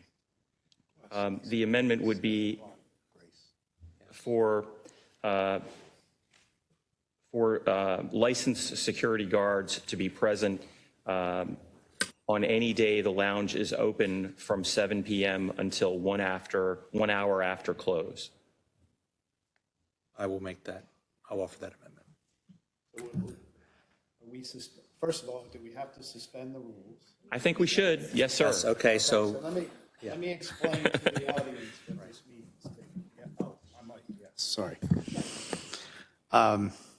So we have a rule that amendments have to be in by 10 a.m. of the meeting. So on Monday morning, if there's amendments on the bill, they have to be in. We have the ability, if we do something called suspend the rules, which sounds kind of sinister, that we can do an amendment on the fly, especially when we all agree like this, because it makes it a little more efficient. We don't often do that, but I thought it would be good to explain to everyone what that means, so we all know what's going on here. So we have to vote first to suspend the rules. Is that correct, Mr. Secretary?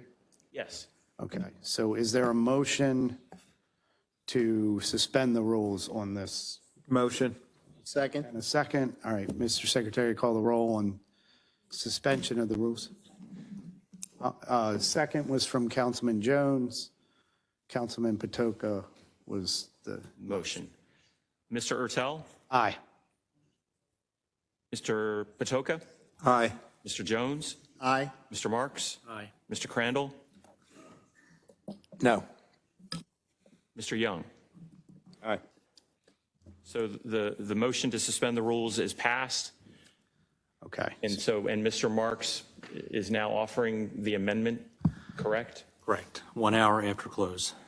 7 to 1 hour after, right. Yes, on any day, the lounge is open from 7 p.m. until 1 hour after closure. Correct. Okay. Is there a motion to approve that? So moved. I'll second it. Okay. Mr. Secretary, could you please call the roll? Mr. Ertel? Aye. Mr. Marks? Aye. Mr. Jones? Aye. Mr. Crandall? No. Mr. Young? No. Mr. Patoka? Aye. Passes. Okay.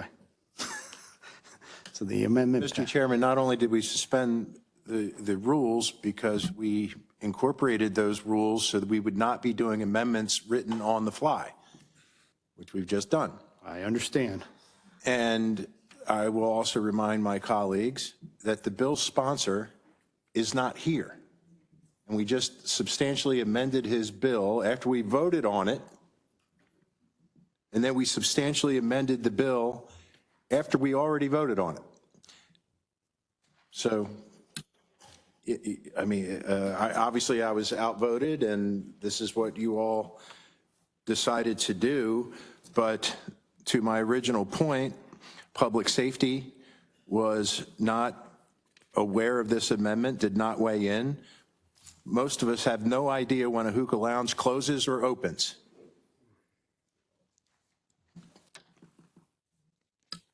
Thank you, Mr. Chair. Absolutely. And Councilman Ketch could have asked to extend the bill as well, but he did not. So Mr. Chair, if here we are. Yes, Councilman Patoka. if Councilman Katz were here, we'd be on this bill for a lot longer than we are right now. Yes, we would. All right, is there a motion to approve the Bill 6225 as amended? I'll move it. I'll second it. Mr. Secretary, please call the roll. Mr. Ertel, Aye. Mr. Jones, Aye. Mr. Marks, Aye. Mr. Crandall, Aye. Mr. Young, Aye. Mr. Patoka. Aye. Okay. All right, so next up, I'm going to take a little bit of chairman's privilege here because I did not think we were going to be to 8 o'clock to this point, much less a whole bunch more stuff on the agenda. So I'd like to move to fiscal matters. And after that, we have the president of Alpha Kappa Alpha sorority. And I know you ladies didn't necessarily want to stay all night. You can stay all night, but I wanted to get the president up to speak because initially I thought we were going to have you speak first anyway. So I just feel like, and we have several more bills that are going to take a little time here. So I know that's a little bit nonconformist, but it's full moon, so I'm going to do that. Yes, sir. Do you want me to reference the testimony that was taken at the work session, Mr. Chairman? You can just read the items. Read the items? Yes, sir. The first item for consideration by the council, there are actually 7 items. Fiscal matter 6 was withdrawn prior to this evening's meeting. So we have fiscal matters 1 through 5 and 7 and 8. Fiscal matter 1 is a contract with International Chemstar Incorporated. Fiscal matter 2 is a contract with Gaudenzia Incorporated. Fiscal matter 3 is a contract with Daktronics Incorporated. Fiscal matter 4 is 3 contracts for installation and maintenance of closed-circuit TV access systems. Fiscal matter 5 is a contract with guardrails, et cetera. Fiscal matter 7 is 13 contract amendments for snow removal and de-icing services. And fiscal matter 8 is a contract with Alexander Cater, doing business as Catering Landscapes, also snow removal and de-icing. Okay. Is there a motion to approve fiscal matters 1 through 5 and 7 and 8? I'll move it. Okay, I'll second it. Mr. Secretary, you want to call the roll, please? Yes, sir. Mr. Ertel, Aye. Mr. Crandall, Aye. Mr. Young, Aye. Mr. Patoka, Aye. Mr. Jones, Aye. Mr. Marks. Aye. Okay, Ms. Belcastro, we have 2 speakers from Alpha Kappa Alpha. Can we, do you want to call Dr. Nakia Shaw? Did I butcher that? Is he just moving them ahead? Oh. We have other issues. Well, however you got, whatever order you guys want to go in, you were just in that order. Yeah, absolutely. Come on up, and there's a mic on the desk there, and you just press the button, and it'll turn green, and then you'll be live. Most of these hookah lounges open at 2 o'clock. You know Kylie's here. She knows hookah. Kylie's been at hookah lounges. She knows hookah.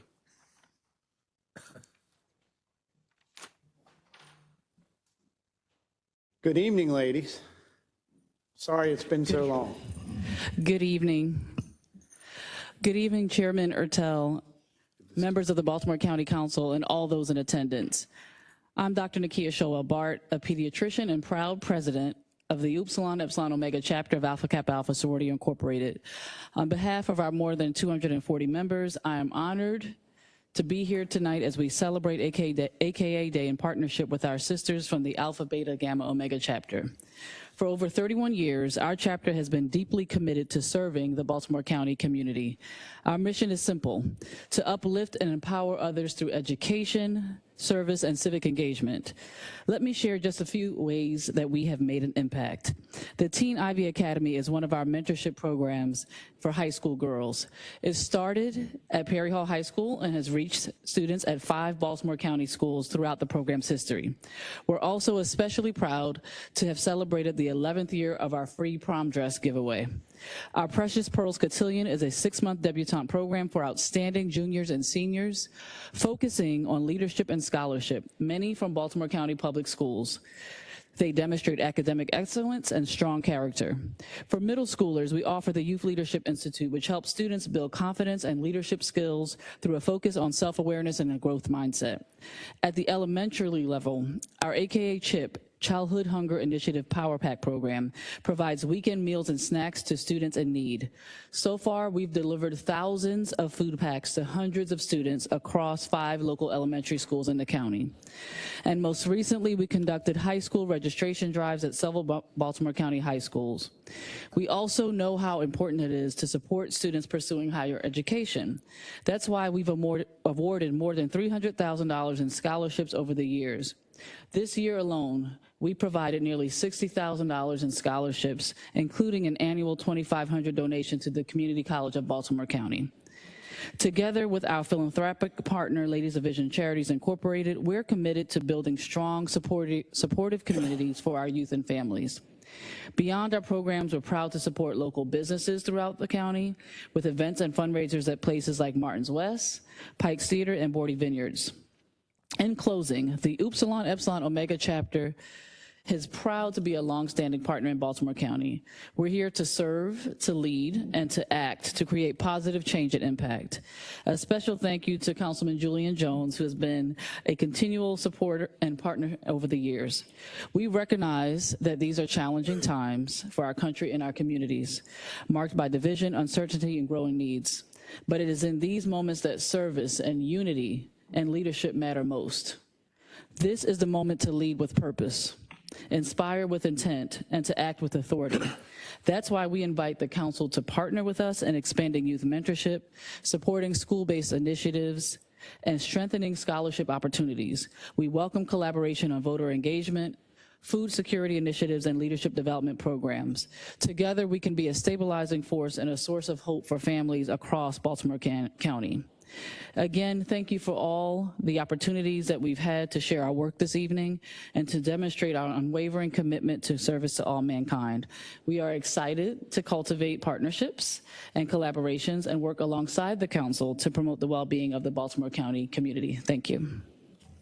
Thank you. Thank you. Again, another hard act to follow. Good evening, my name is Shawn Millen. I'm the president of Alpha Beta Gamma Omega chapter. On behalf of Alpha Beta Gamma Omega chapter of Alpha Kappa Alpha Sorority Incorporated, it is both an honor and a privilege to join you today. Chartered in 2021, our chapter proudly serves the Eastern Baltimore County community and historic Turner Station. Our community partners include Rossville Elementary, where we also do a CHIP program, Eastside Family Shelter, and the Student Support Network, providing toiletries for students and their families. Women committed to excellence, sisterhood, and service with a focus on education, economic empowerment, civic engagement, and community wellness. My sorority sisters and I represent the heart and hands of this work. Guided by our mission of service to all mankind, We are dedicated to creating a meaningful impact and building lasting partnerships that strengthen the communities in which we live and work. We thank the Baltimore County Council for your leadership and for the opportunity to partner in ensuring our community and the county continues to thrive through service, collaboration, and purpose. Thank you very much. Thank you. We really appreciate you guys being here tonight. Mr. Chair. Yes, Councilman Patoka. Ladies, just want to say two things. One is thank you for supporting the Pikes Theater. I heard that it's in my district. And then also thank you for supporting the Student Support Network. It's an outstanding organization, and appreciate your support. Thank you so much.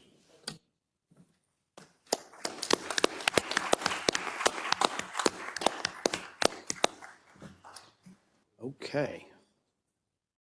What's that, Councilman Marks? We have, oh, well, we're gonna go to the bills now. Next up, we have Bill 6325. This is also from Councilman Ketch, zoning regulations in the CCC overlay district, restrictions on first floor apartments. Right, this bill, as you may recall, removes the general prohibition on first floor residential in the CCC overlay. Okay. And there are no amendments? That's correct, sir. Okay. Is there any discussion on this? Is there a motion to approve 6325? I'll second it. Okay, Mr. Secretary, please call the roll on, thank you, ladies. Please call the roll on Bill 6325. Mr. Ertel, Aye. Mr. Crandall, Aye. Mr. Young, Aye. Mr. Patoka, Aye. Mr. Jones, Aye. Mr. Marks. Aye. Okay. Bill 6325 passes. Next bill is 6425. This is from Councilman Marks, Metropolitan District wastewater user charges. Councilman Marks? Thank you. Bill 6425 extends the time to request a review of annual Metropolitan District wastewater user charge from 240 days to 1 year, 365 days. Okay. Any discussion? Is there a motion to approve? So moved. I'll second it. Mr. Secretary, please call the roll on Bill 6425. Mr. Ertel, Aye. Mr. Marks, Aye. Mr. Jones, Aye. Mr. Patoka, Aye. Mr. Young, Aye. Mr. Crandall. Aye. Okay. Next up, we have Bill 6525. Oh, wait, no, I'm sorry. So, yeah, 6525. Sorry, I'm hallucinating now. Just those mushrooms. This is from Councilman Marks, Historic and Architectural Preservation Appeals Process. Thank you very Councilman much. Marks. This bill permits certain decisions of the Landmarks Preservation Commission to be appealed to the County Board of Appeals and set certain requirements for such an appeal. And there is an amendment. There are two amendments. Two Yes. amendments, yes. There is an amendment offered by Councilman Marks. This amendment would, the bill specifies that the appeal that would be heard from an LPC decision denying preliminary landmark status, that the appeal would be on the record. That is what is in the bill. The amendment would strike the on the record language and replace that with heard de novo. And then it would strike the remainder of the lines that refer to the on the record appeal. Yeah, this was an amendment that was requested by various leaders of the Landmarks Preservation Commission. And for those who aren't lawyers, I'm not a lawyer, but in talking to Mr. Boswick, tell me if I get this right. The difference between a de novo and on the record is basically the degree of deference that a reviewing court gives to a lower court's decision. A de novo review looks at the case anew, a more comprehensive approach, and on the record simply is limited to the existing record of evidence from the preceding procedure. Watching Matlock has paid off for you, David. Sure. Yes. Is that correct, Mr. Boswick? Yes, sir. Councilman, I'm just asking this because it was brought up supposedly, if we do de novo on the appeals process, our state CLG designation could be at risk. Did anyone address that with you? I mean, the administration has made that claim among other claims, but Is that, do you have anything? I still would like, I still would like to proceed this way. I mean, the historic preservation community, I think, makes a compelling argument that there needs to be a more comprehensive appeals process.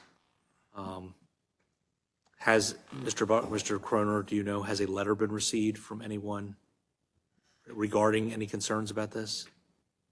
Do you?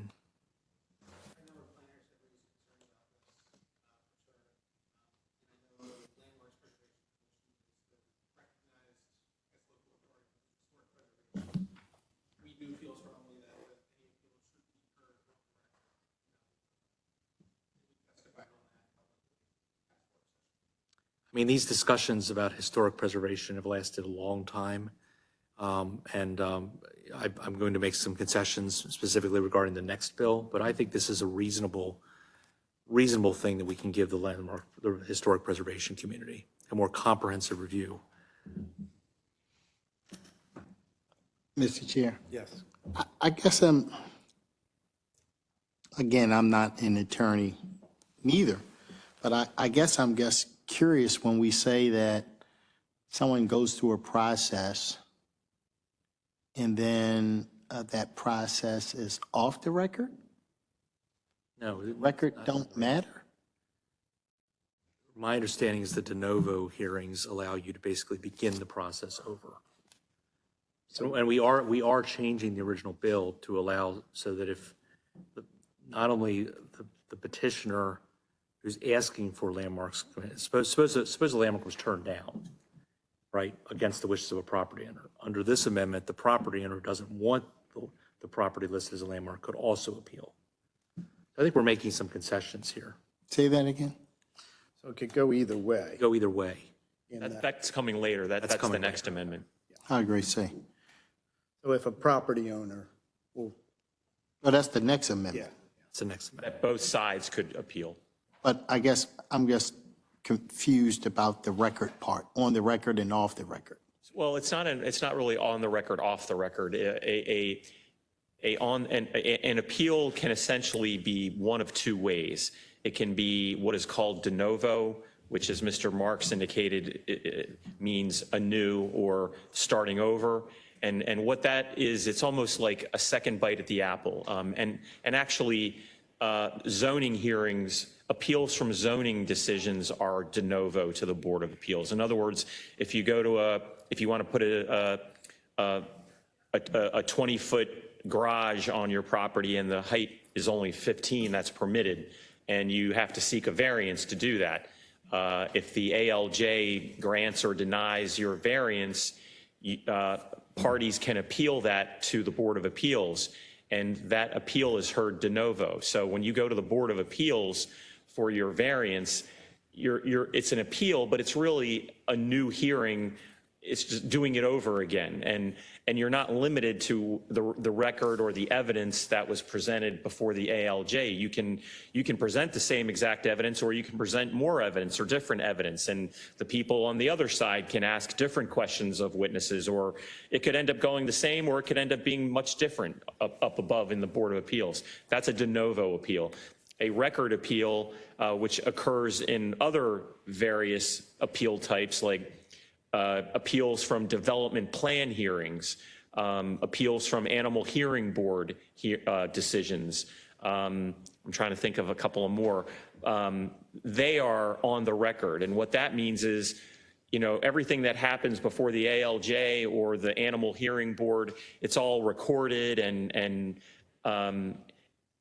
everything that happens, the appeal is based on that record only of what happened below. And so the Board of Appeals doesn't have a whole new hearing and hear new evidence and hear it all over again. They hear arguments from both sides based on the record that was made below.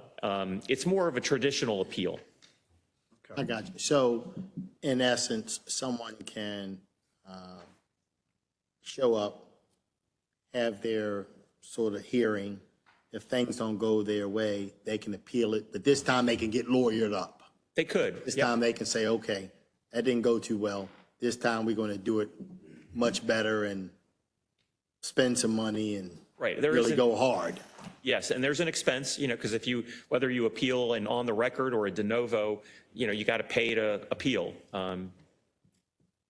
But yes, And this is what the landmarks folks want.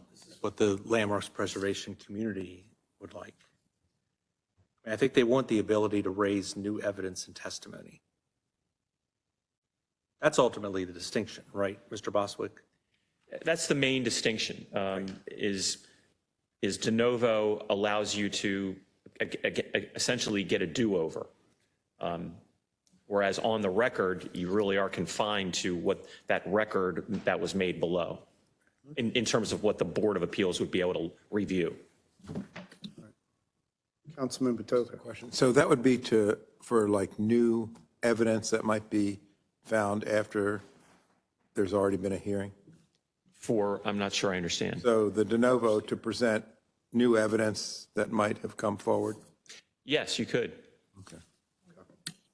All right. Any more discussion on this? I'd like Is there a motion? I'll motion it. I'll second it. Mr. Ertel? Aye. Mr. Marks? Aye. Mr. Crandall? Aye. Mr. Jones? Aye. Mr. Patoka? Aye. Mr. Young? Aye. Okay. And then, Amendment passes, and there's another second amendment? yes, sir, there's an amendment offered by the administration. This kind of dovetails with the amendment you just heard, because this would allow, currently the bill as drafted would allow an appeal of a decision of the Landmarks Preservation Commission to not include or not approve inclusion of a structure on the preliminary list. The amendment simply would allow both sides, in a sense, so whether there's an approval or a denial of a structure's adoption on the preliminary landmarks list, you could appeal that decision, whether it's approval or denial. Any discussion on this? Is there a motion? So moved. Second? I'll second it. Okay, Councilman Crandall seconds it. Ms. Belcastro, if you're keeping track. Always. Mr. Ertel, Aye. Mr. Marks, Aye. Mr. Young, Aye. Mr. Patoka, Aye. Mr. Jones, Aye. Mr. Crandall. Aye. Okay. I know you will. I know that you will.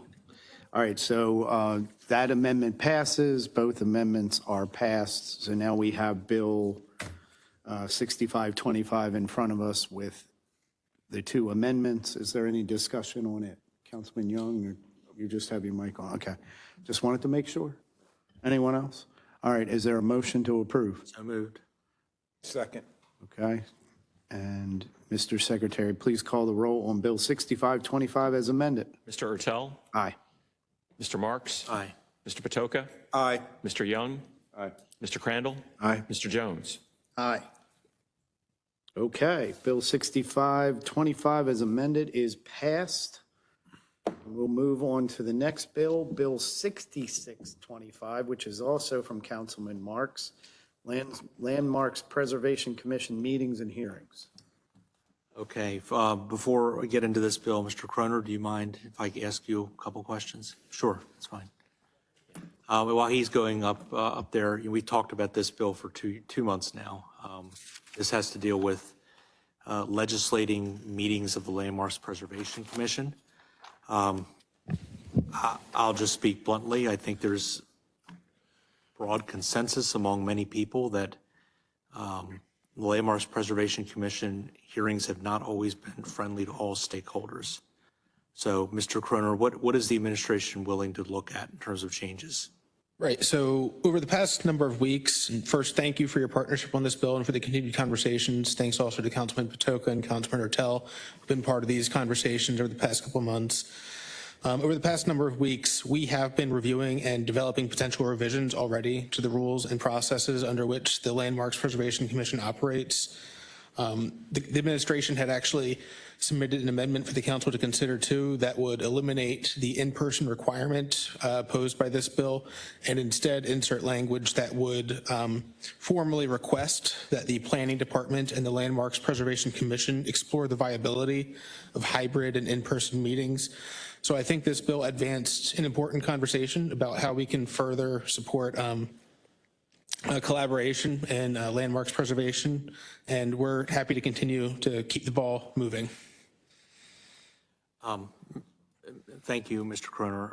The other suggestion that I made was to have a part of the agenda for stakeholders. The school system does this, the Board of Education does this, where their stakeholder groups have an opportunity to appear at every meeting. Is that something that you're willing to do?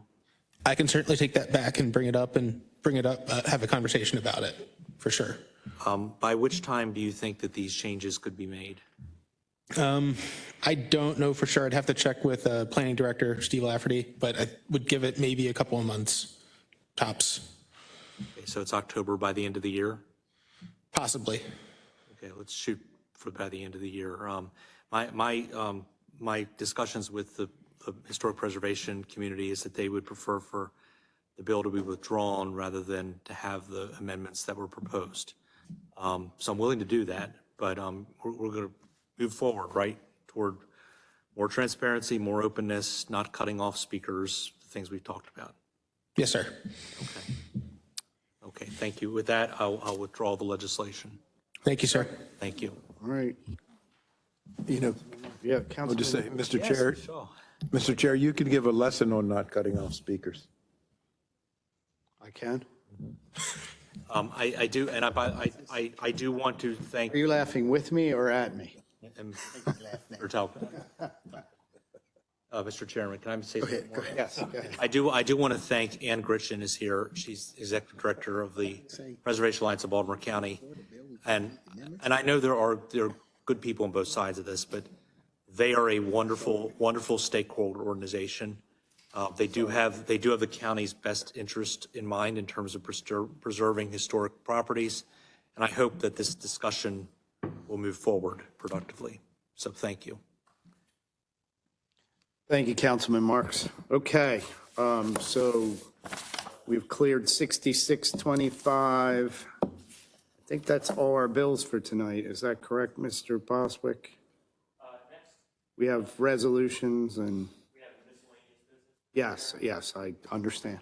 Do you want to? We have miscellaneous business. First item. Uh-oh, got an echo. Hello? Okay, we gotta stop.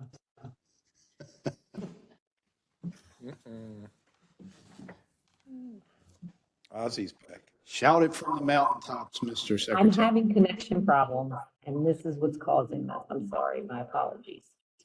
Are you on twice, Ms. Belcastro? That's what I'm thinking. I gotta figure out how to get off of here.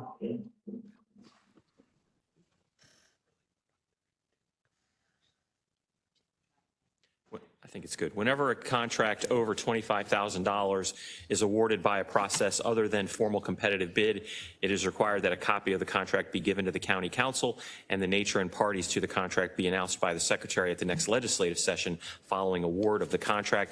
There are 3 such agreements this evening. The first is a supplier contract with MWCOG. This is a 3-year agreement for access to a database provided under the NCR MD Rapid program. This is a law enforcement database sponsored by the federal government. This is an estimated 3-year amount of $480,000. The next is a supplier contract with Gage Environmental Products and Services, LLC, for the purchase of pipe patch kits. This company is the named distributor of the Source One environmental pipe patch equipment, materials, and literature. The estimated 5-year amount total is $975,000. And finally, a purchase order with Max Secure Systems Incorporated. This is for the removal and disposal of old metal and installation of metal bunks at the Baltimore County Detention Center. The award total is $1,867,814. A lot of money for miscellaneous business. Yes, we have miscellaneous business, Mr. Chairman. We have no further other than some introductory items. First, Yeah, bills for introduction. Do you want to go through those? yes, the resolutions. First is Resolution 4725. This is to authorize a payment in lieu of taxes or pilot with Prescott Square Apartments LLC. Next is Resolution 4825. This is a resolution to accept a donation from the National Education Center for Agricultural Safety. Next is Resolution 4925, sponsored by Councilman Marks, Maryland Department of the Environment Permit Days Cove Reclamation Company. Next is Resolution 50. Mr. Secretary, 1 second. I have a comment. Mr. Secretary, could you add me as a co-sponsor to Resolution 4925? And me as well. Yes, Mr. Chair, Mr. Secretary, can you add me to 4925 as well, please? yes, Thank you. you're welcome. Yes, Sorry. yes, sure. And then 5025. And then Resolution 50-25 is sponsored by Councilman Marks. 2024 CZMP correction of issues. And again, those are all for introduction this evening. And then finally, Resolution 51-25. This is a resolution to approve the continued review of a planned unit development known as Red Run Meadows for introduction only this evening. Keep in mind, a PUD resolution goes generally the same timetable as a bill. So this resolution will not be voted on at the next meeting, but will be voted on approximately a month from now, early November. Okay, thank you, That's Mr. all. Secretary. And is that all the business to come before the council? Yes, sir, Mr. Chairman. Okay, is there a motion to adjourn? So moved. Second, all in favor? Aye. All right, meeting adjourned. As is customary, anyone can sign up to speak about any subject. And I know we have some speakers tonight. We asked you to stay to 3 minutes if possible. I know you've been here a long time, yes, Ms. Belcastro. Okay.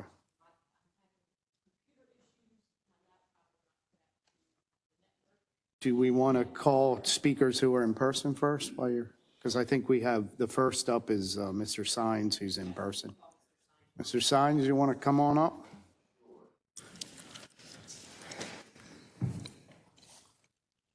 You all can only imagine what I want to talk about tonight. We have some idea.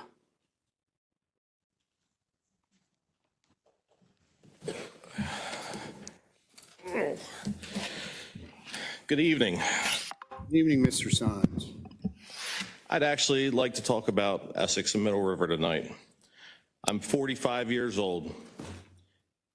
My entire life, I have not seen a high school built. I have not seen a middle school built. I have not seen a firehouse built, whether it's a volunteer or a career.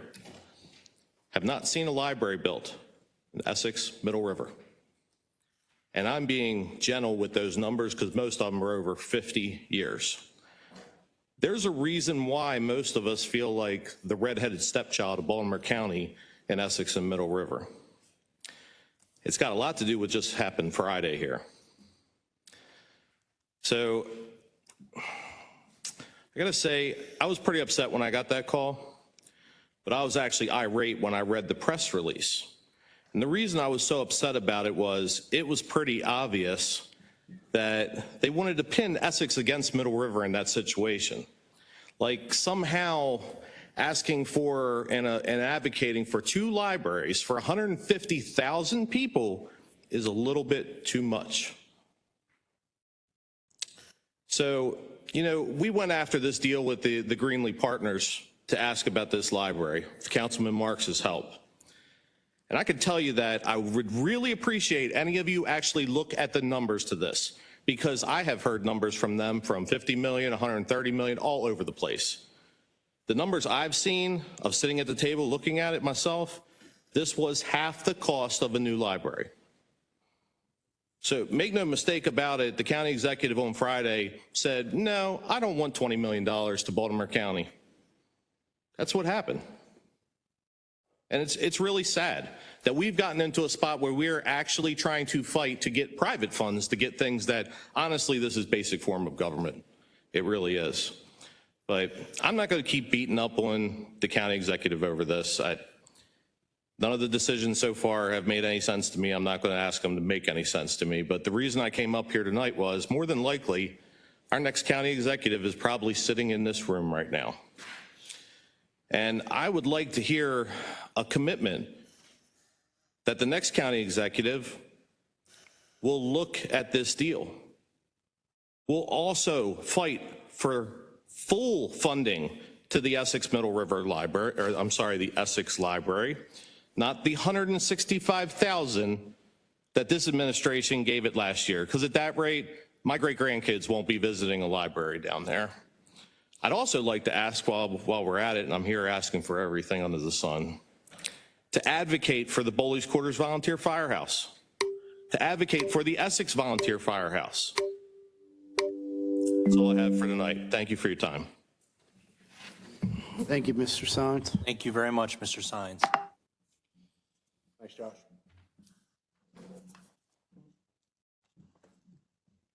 Okay, Ms. Belcastro, are you ready, or?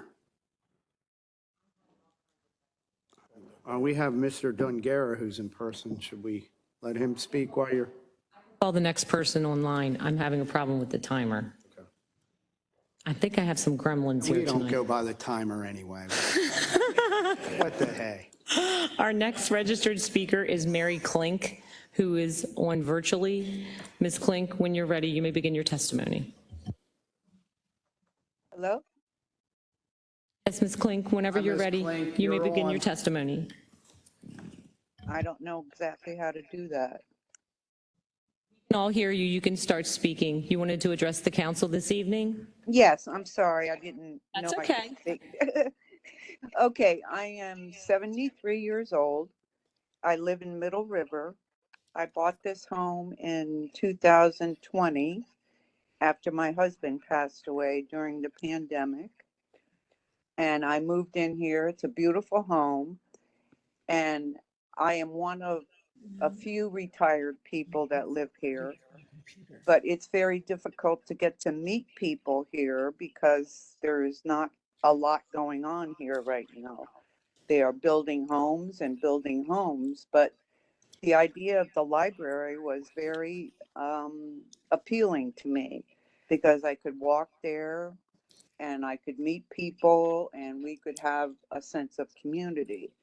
Even though Greenlee is doing the best they can to develop that sense of community, I think having that library would have been a really good asset for this community. Plus, the homes here, we pay a lot of taxes. I pay a lot of taxes to live here. And I feel like the gentleman that spoke before me, I don't know what he was advocating for, whether it was the Essex Library or the Middle River Library. But either way, this area needs to be developed. I came from Fallston when my husband passed, and we had libraries close by, we had a senior center, we had all kinds of facilities. But of course, I had to sell the home and move after he passed. And I feel like it's not conducive for older people here, for seniors like myself. And so I just wanted to state that and say that if the developer is willing to put forth the money or whatever it is to have this facility built, I think it's a shame that it's not being utilized. I don't understand all of the politics involved. I am a retired teacher from Virginia. I never was really involved in politics. I give you guys credit for all that you've done. I sat through this whole meeting listening to all of you, and I give you credit for all of the work that you do. But I think that this was not a good decision. This is going to be a great community, and I think it's going to pull a lot of revenue for the Baltimore County. And that's it. Anybody have a question for me? I'm happy to answer it. Mrs. Klink, Councilman Marks has a question for you. No, Mr. Klink, not really a question, just to thank you for testifying. One thing I did forget to bring up is this was one of the top issues raised at the budget town hall meeting last spring by the attendees, along with the traffic light at Oakcrest. Two things this administration has killed. Thank you. All right, Ms. Bel Castro, next speaker, please. Thank you, Ms. Klink.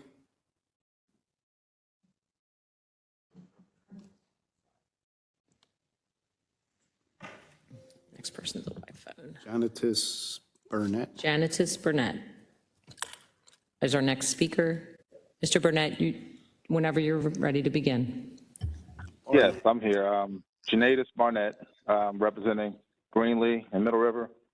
After listening to several of the council members speak, I just find it odd that the acting county executive would end negotiations with a developer that's eager to build a library for the people in Middle River in less than a year. I also find it odd that one of the council members told David Marks that he would have to take it up with the county executive after he asked to continue the conversation. My concern is that, does this council not have the power to overturn the decision made by the county executive? I mean, could we at least vote to keep the conversation going or the negotiations going? You all say it's nothing against the east side, but it's starting to feel that way the more I attend these meetings. The last issue was redistricting, big issue. So someone else mentioned that negotiations for other libraries went on for years, while our bid for a new library was shut down in less than a year due to concerns for future tax increases. Is this going to be the new standard when dealing with negotiations? Are we going to end conversations with private developers or members from the community out of fear for quote unquote future tax increases? If I'm not mistaken, someone mentioned earlier that the county still has to find out how it's going to pay for the renovations in Essex and these other locations. The developers at St. John Properties, they offer to build a state-of-the-art library in Greenlee, right here in Middle River, and we're told we just need to use the library in Essex and White Marsh. It's very disappointing to feel like tax-paying registered voting citizens in Middle River do not have a voice in Baltimore County. I just want to remind future candidates and incumbents that Greenlee is still growing, Middle River is still growing, businesses are coming here, and it would not be wise to neglect the voters in Middle River. And I'd just like to hear from the council members on why we can't continue at least to have that conversation like David Marks said earlier. We should be able to negotiate. We shouldn't feel like because of fear for future, that's like anything. You could shoot down the idea of building a school in fear of future tax increases. Is that going to be like the new standard every time we don't want to do something in Middle River? We're going to say, hey, out of fear for future tax increases, let's just shut it down altogether. Or do we at least negotiate like we do on the west side? If it takes 10 years, 5 years, at least let us feel like we have something to look forward to here in Middle River. That's all we ask. That's all I have to say. Councilman Marks. Thank you, Mr. Barnett. That's exactly what I was trying to get at, that we should continue the discussions, get them as far as we could. The next county executive might have to finish the job, but can keep talking. The answer to your question about the power of the council is that it's extremely limited. Under our form of government, council members can't add to the budget. They can't move money around. All we can really do is cut from the budget. The executive really does control a lot of the power. We will continue to push through persuasion and other tactics to try to get this project moving forward. You have my commitment. Councilman Patoka. Thank you, Mr. Chairman. Just a question for Mr. Reed. Just curious about the process on this, on the library. why was it, to me, it feels like a mid-year cut rather than something that might, we're gearing up for budget. Right now, I guess, is the time when agencies are figuring out what their requests are. Why did this happen mid-year in terms of like not being evaluated in the next budget cycle on its merit and its burden to the current revenue stream? Yeah, Councilman, thanks for the question. I understand that, this was a public-private partnership, but we also have the reality that, we have 3 other libraries coming online. We have 8212 in Randallstown, we have Essex, and we also have Lansdowne. And we're searching for funding for all of those to get those up and running as well. So what we have is that and a concatenacy of other capital pressures, and it's not just a capital pressure either, right? There's going to be operating costs with all of these libraries. And that is something that's going to constrain spending affordability, and it's going to add staff to the library budget, and which is the county's budget, and will compete against the very limited dollars that we have. And I think that was part of the concern. So I guess because of the unique characteristics of this particular deal, it's not a total capital investment, as I understand it. Correct. It's more of an operating burden. Is that correct? Yes, it's going to be both. It's more of an operating burden. Couldn't we determine how it fits within our operating budget structure in the year when it would come online, rather than dismiss it at this point? I think I just defer to the comments that the county executive made that she was not going to burden future executives with other ongoing costs that we have, along with everything else that we have coming at us. I think some of the folks that have spoken made really good points about, I think that's true with any investment we have in our capital infrastructure, or I don't know if this is a sale. Is this a sale leaseback? Is that what it is? Yeah. Okay. So on a sale leaseback arrangement, I just feel like, to me, sale leasebacks have always been a capital consideration. And couldn't we look towards an outer year to engage in this, so we give the folks in Middle River some hope that this is not dismissed? So if the current county executive says, look, I don't want to deal with it, let's have a future county executive deal with it, then let's put it in the out years so it doesn't go dormant, and put it in as a sale leaseback, which I believe can be considered capital. Yeah, I think as Mr. Sid said earlier, I mean, a lot of this planning for the other 3 libraries that we have coming online have taken place 5-10 years ago and have been in part of the queue. And it was just a matter of not having one jump the other and really working towards finalizing funding for those other 2 libraries that we are still working on in conjunction with everything else. So I think I would defer to the administration, Mr. Sid, but he made a very good point there. But over the next 6 years, we should have a plan as to what we're going to do in each of the 6 years. And even if we defer it, it doesn't mean that it's disappeared. I mean, I don't know what the stakeholders feel. I mean, certainly folks in Middle River would want to have something a little bit more firm, but, I just think that there's a place to keep this in the planning mode and, address it. Who knows, maybe revenues get stronger. I'm a glass half full person, although I do understand that we need to have budget discipline in the years ahead of us. So anyhow, I just wanted to share those thoughts. Mr. Chairman. Councilman Young.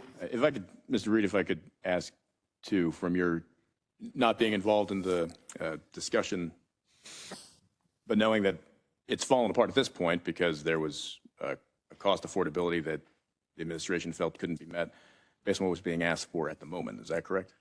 Correct. Right. I mean, from their standpoint, I mean, it's not off the table. The building's already there. Or are they were planning on building it if there was a agreement with the county? That was the plan. Got it. Thank you. I wasn't completely familiar with. Got it. So is there still an intent from the developer to build something there regardless? This was an attempt to find a public use, right? They're going to keep the space open. They're going to keep, oh, I see. Keep it open. Okay. So it sounds like the conversation can absolutely move forward.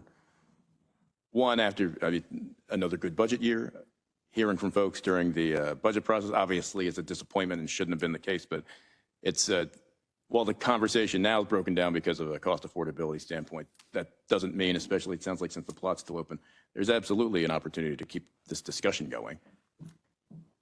Yeah, I mean, there's always an opportunity there. The discussions will happen during the budget process and throughout the budget process. You know, maybe we will do better in revenues. Maybe there'll be new revenue sources. But you know, for me as budget director, looking at all the needs coming in, again, there are more needs than we have the ability. So we're looking at trying to finish currently promised projects that were part of the plan before we move on and add others. Right.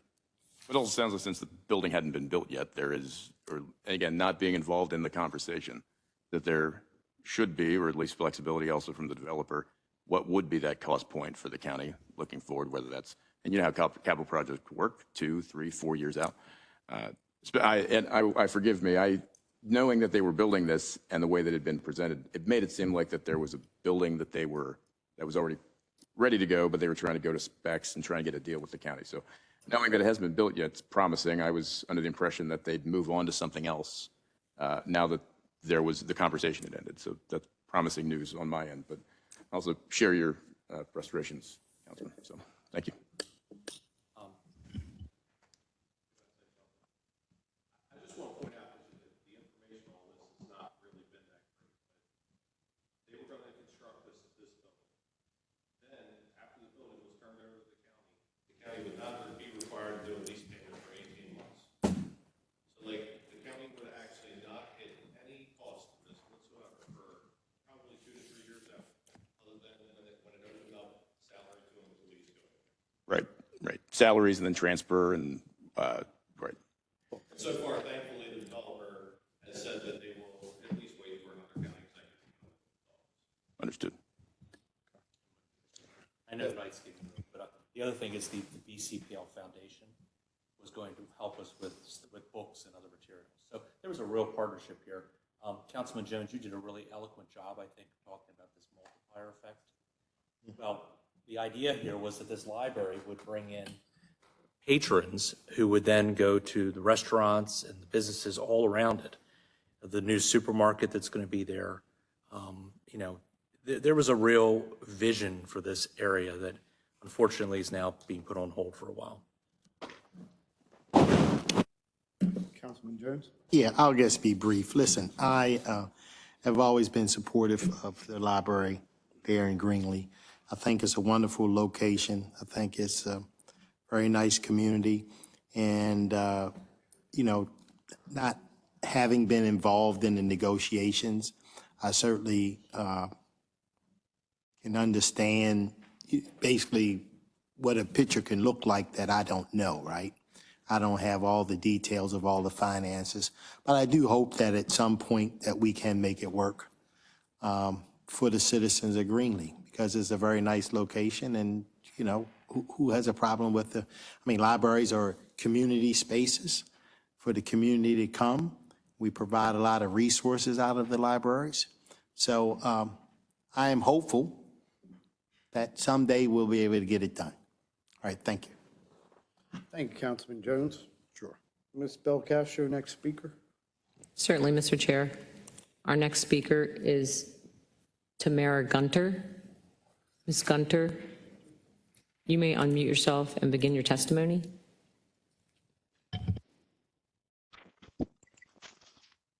Hello, everyone. Ms. Gunter. Yes, hi.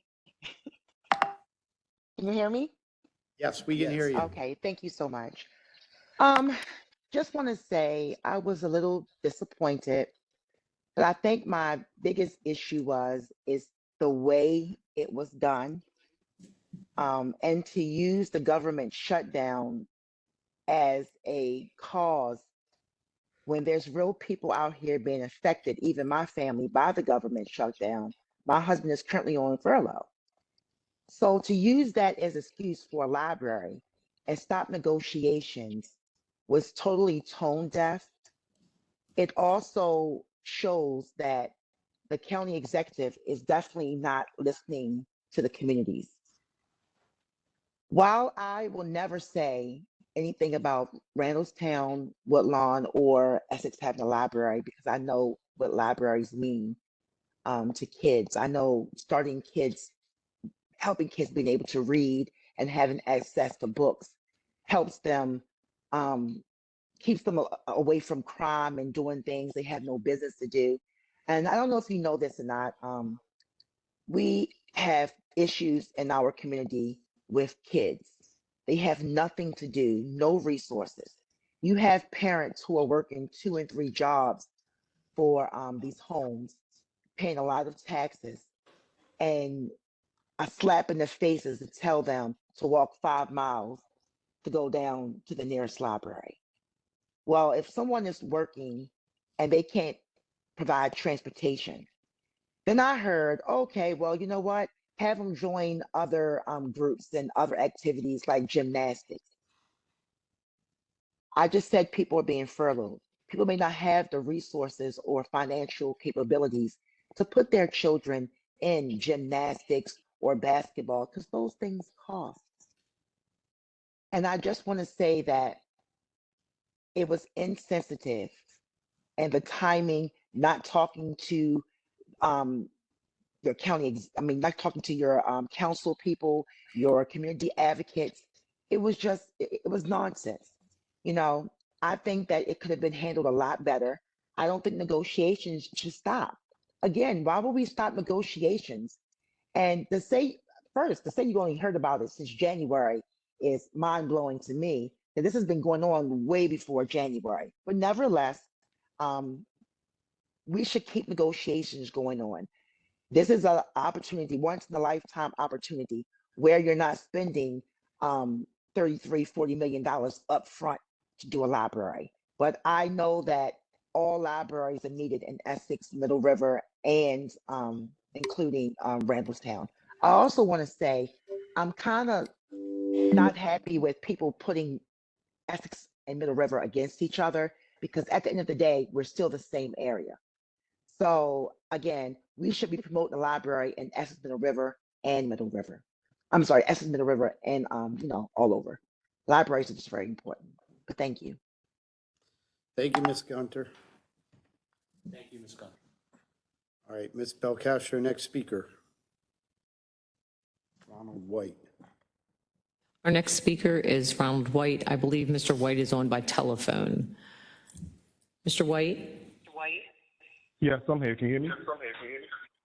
Yes. Are you on the meeting twice by chance? Yeah, I'm on with my wife too, so I'll mute one of them. Sorry. That's okay. We just have an echo. Yeah, I'll stop it. Sorry. All right, cool. Sorry. Hello, okay. Acton County Whenever you're ready to begin. I'm ready. Can you? Yes, sir. Go ahead. Okay. Good evening. My name is Ronald White. I'm a resident of Greenlee in Middle River, and I'm the parent of 2 young children. I'm here tonight to speak on, of course, the strong support for the library in our community. Throughout this call, I've heard county leadership talk about positive return on investment. Let me be clear, in my opinion, there's no stronger investment than a public library. According to the Library Research Service, every $1 invested in a library returns about $5 in measurable community value. So that value is evident through stronger schools, workforce support, higher property values, and healthier neighborhoods. Middle River and Greenlee are growing rapidly with new homes, new families, and more children every year. Yet while our population grows, our resources have not kept up. Right now, there's no library here in our community, and our kids, especially the older ones, have almost no safe positive outlets. Some might say that there are libraries in other parts of the county we can use, but proximity matters. A Pew Research study shows that 70% of parents take their children to libraries every year, but participation drops sharply when access is inconvenient. A library 10 or 15 minutes away might sound closer on paper, but for parents balancing work, childcare, transportation costs, it can be out of reach. Families in Towson or Kingsville would never be drive across town to take their kids to a library for basic access. And Middle River shouldn't be treated differently. As my opinion, the time now is to act. Now is the time to act. I'm sorry. Our neighborhoods are expanding quickly, and the longer we wait, the more families miss out. Every year we delay is another year young children miss early literacy programs, teens go without safe study spaces, and job seekers lack free internet and career help. growth is happening today. Our investment in people must happen today as well. The evidence is clear. Research shows that students in communities with strong libraries score 10 to 20% higher on reading tests. The American Library Association reports that nearly 1 in 3 libraries users go for job or career help, and for many families, the library is the only source of internet access. Studies from the Institute of Museum and Library Services show that children who attend library story hours build critical early literacy skills and that last a lifetime. And a National Pew Research study shows that 90% of Americans believe that losing a library harms the entire community. So we're going to judge projects by return on investment, which I've been hearing this throughout this whole night. Then denying Middle River a library and refusing even to keep the conversation going makes no sense. This is one of the smartest, highest yield investments you can make in your community, your people, your children. On behalf of my children, my neighbors, and families across Middle River, I urge you, please reconsider. Support a library here in Greenlee and Middle River, Essex. If it's privately funded, even with the lease payback you guys have talked about, there's no reason to deny it. And it requires public support. Our community is absolutely worth the investment. That's all I have to say. Thank you. Thank you very much. Thank you, Mr. White. Ms. Belcastro, next speaker. Next speaker is Alex Montanillo. You may begin your testimony when you're ready. Good evening, council members and staff members. I appreciate you staying late to hear our concerns. My name is Alex Montanillo, and I'm a proud Middle River resident and a mom of 2 young children. I'm here tonight because Middle River deserves its own library, which the Baltimore County Library Foundation also supports. More than 30,000 people live in Middle River, yet we remain one of the few communities in Baltimore County without a library. The closest branches are Essex and White Marsh, which are several miles away. And as you've heard, research shows people rarely drive more than 3 miles to visit a library. That matters. It explains why Middle River has far fewer library card holders than other communities. That alone should sound alarm bells. Distance is not just an inconvenience, it's a real barrier to access, not just for Greenlee, but Middle River at large. Our schools also need help. Our students lag behind many others in the county on many metrics. Libraries can help change that trajectory, encouraging students to embrace literacy and support a love of learning. Children who can't drive have no way to get to other libraries in the county after school. That means for many children in our community and neighboring communities along Route 43, they have nowhere to go. White Marsh and Essex libraries aren't just distant, they're completely out of reach. That's why a library here isn't a luxury, it's a necessity. But a library is also more than books. Middle River lacks free, accessible spaces where neighbors can gather for story hours, workshops, community gatherings, civic meetings. And a library would be home for lifelong learning and a true forum for civic discourse, something our community desperately needs. We understand and appreciate the county's budget constraints. Every dollar must be spent wisely. But these are critical investments in community, education, and connection. And this is a unique opportunity for public-private partnership and to support the other businesses that are trying to grow here. We've been told there's a possibility if the county won't continue the conversation, the land may be turned into more housing. So it feels that there's unique pressure at this moment to continue the conversation now. That's why this dialogue tonight matters. I've sent questions about this project to the county and they went unanswered by the Office of Community Engagement. We want to be part of this process. We want transparency. We want real dialogue. More than 1,500 residents have signed petitions to support this library because a library isn't just a building. It's the foundation for a stronger, smarter, more connected Middle River. And our community, not just Greenlee, but all of Middle River deserves the county's continuing this conversation. Thank you for your time this evening. Alex, thank you. Thank you for spearheading that petition as well. Okay, Ms. Belcastro, next speaker. Next registered speaker was Sharonda Huffman. I just asked Adam if she was in the audience because sometimes she'll show up in person, but she's not online. She is not here. Well, she's not online either. Why don't we so- move to the next one then? Oh, she sent me an email? Okay, thank you. I was preoccupied with all my technical issues. Thank you. Our next speaker is, and I know I'm going to get this wrong, Toe Lagadur. Theo. Thank you. One moment.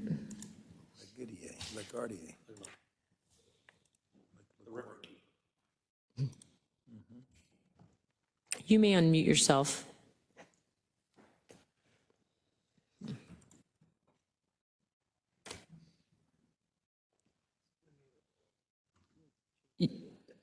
You may begin your testimony when you're ready.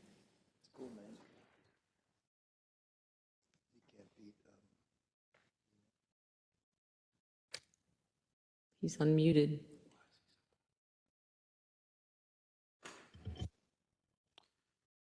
Okay.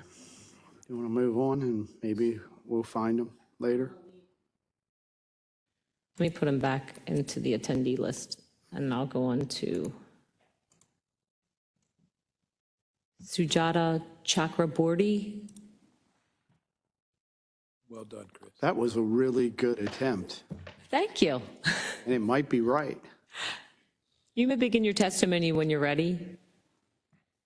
Hello, can you hear me? Yes, we can.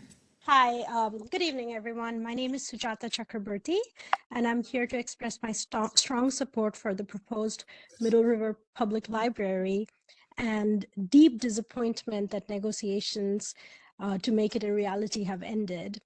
This project represents an exceptional opportunity for our county. The developer has committed to fund the construction costs, ensuring that we get a state-of-the-art facility that is not built at the expense of the taxpayers. This means that we can give our residents a modern library, complete with technology access, study areas, and community programming as well.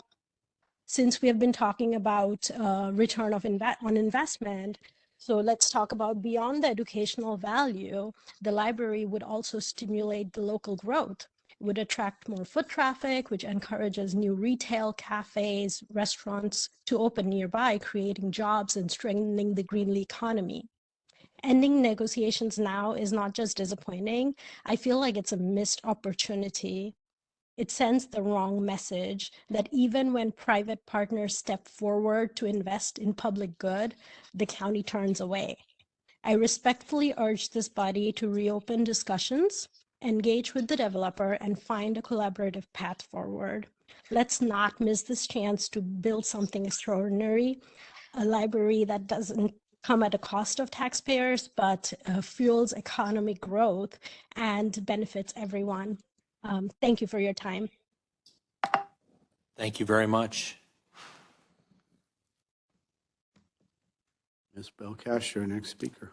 Why don't we go to Paul Dungara, and then if you can find Mr. Lagarde. Our next speaker is Paul Dungara, who is here in person, followed by Theo Lagador, who is online. Mr. Dungara, how are you? I apologize for keeping you late. I may go over my time limit a little bit, but this is a complicated matter I'm going to speak to you this evening. Good evening. My name is Paul Dungara. I'm a Catonsville resident. Thank you. My name is Paul Dungara. I'm a Catonsville resident and longtime community and smart growth advocate. And I come before you today saddened and deeply concerned about Bill 6725, which seeks to amend our zoning regulations to permit the storage of construction equipment on an OR1 zone if it is related to a state highway construction project. This legislation, while narrow in its language, carries with it a much broader and troubling context, one that this council must consider carefully before voting. This bill directly affects a parcel of land that has a long and controversial history in my community. More than a decade ago, in 2011, this property was subject to a planned unit development, allowing for the construction of a multi-story medical office building by Wayland Properties. At that time, the project was mischaracterized as a transit-oriented development. Even though it was not located near mass transit, it lacked a connected street grid for walkability and was not a mixed-use project. As a smart growth advocate, I knew this did not meet the definition of or intent of transit-oriented development. To promote smart growth, sometimes I understand that we need to change zoning. But to change it inappropriately and call it smart growth, well, that's just reckless and plain old dangerous. I was also concerned that for such a substantial land use change, the community received very little benefit compared to the significant value granted to the developer. During that PUD process, I discovered that the developer was illegally funneling money to my former councilperson during the review of the PUD.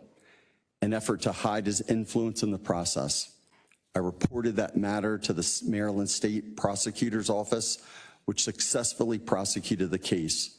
And I made a promise to that community that I would ensure that the promised benefits, however limited, would one day be delivered. More than a year ago, I noticed that activity was occurring on this property. And upon investigation, I discovered the parcel was being used as a storage lot for construction equipment, a clear violation of existing zoning laws. The type of heavy equipment entering and exiting the property exceeds the 5-ton road limit, and according to neighboring residents, the adjacent parking lot is used to turn around large vehicles, threatening both the integrity of public roads and private infrastructure. After filing a code enforcement complaint in May, I spoke with County Code Enforcement Officer Clarence Raynor, who confirmed that a citation was issued. However, shortly afterward, the case was quietly withdrawn, and I was told that a piece of legislation was introduced to legalize this activity after the fact. The bill is 6725 now before you today. Let's be clear. This bill has been written to excuse an ongoing code violation by Whalen Properties, a developer who has contributed nearly $20,000 to the bill sponsor. This is the same developer who previously was caught breaking the law and who continues to disregard zoning rules and basic transparency. At last week's work session, Councilperson Young stated that this legislation was introduced at the request of the contractor, yet my personal experience suggests otherwise. Shortly after the citation was issued, the property owner, Mr. Whalen, called me personally at 10:30 p.m. to take issue with my complaint. That is not the action of a detached property owner. That is the behavior of someone directly engaged in influencing the outcome. The issue before you today is not merely about one parcel or one bill. It is about public trust. When developers can break the law and then have legislation written to accommodate their actions, it undermines faith in our entire planning and zoning process. It fuels community opposition to development, even to good projects, because residents believe the system is rigged. This bill rewards bad behavior and signals to others that influence, not integrity, determines outcomes in Baltimore County. But it didn't have to be this way. The developer could have acknowledged that the market conditions for the original project had changed, and he could have sought a transparent amendment to the original PUD with updated community benefits and reasonable safeguards against potential road and property damage. That approach would have built trust, not destroyed it. And in conclusion, I would urge the council to reject Bill 6725. This legislation does not serve the public interest. It serves a single developer who has repeatedly demonstrated disregard for transparency, law, and the community's impact. Baltimore County deserves better, District 1 deserves better, and people who live near the property deserve the assurance that rules apply equally to everyone. Thank you so much. Any questions? Thanks. Our final speaker this evening is Mr. Legador. Are you there, sir?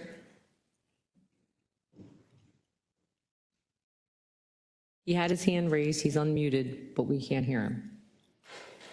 Just know I'm going to have to log back in. Say again? I'm going to have to log back in. Okay.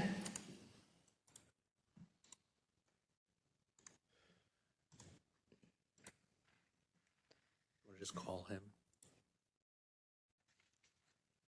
If you'd like, you can put him on the mic. Do you have his number? No, I mean, yeah, I have it on here. No.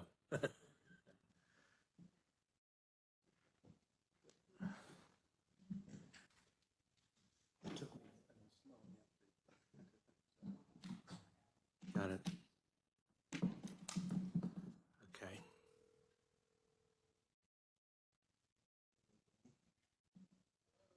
Theo? Hi, sir. This is the council office. I'm just having you on by phone so you can testify. We can all hear you. You can begin your testimony when you're ready. I'm so glad you called me. I'm having trouble unmuting. So thank you for your patience, everyone.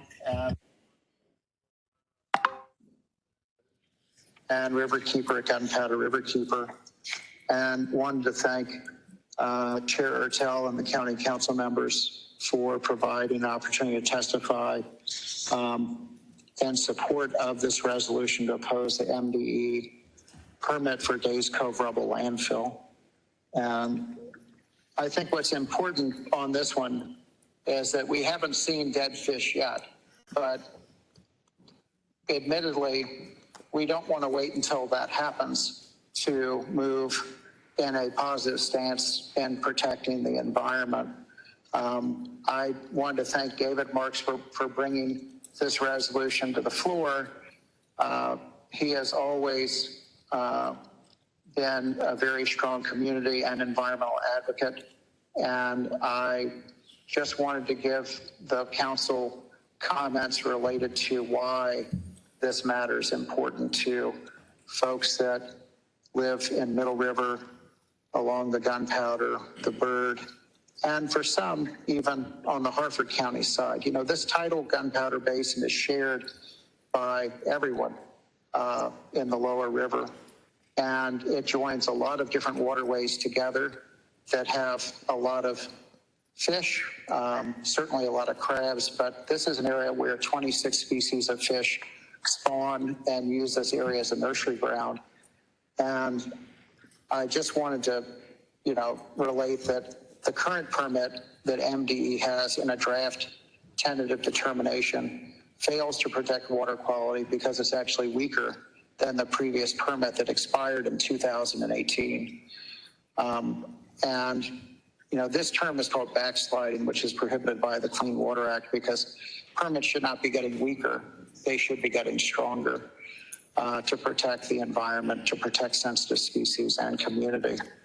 Additionally, the facilities compliance record is of great concern to our office, and I would like to once again, just mention that we are in support of this resolution that would send the Maryland Department of Environment a clear message that the discharge permit as written will not protect the environment. It will not protect community.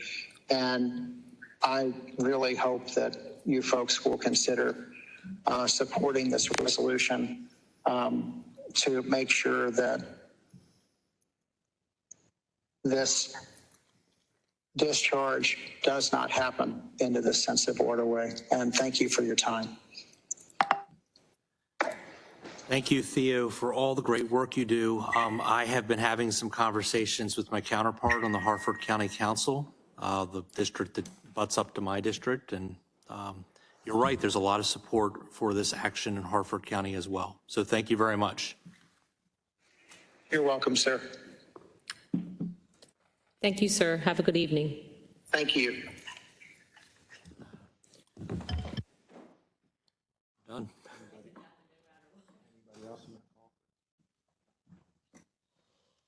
I think that's all. We're done. Thank you very much, everyone. Thank you, everyone.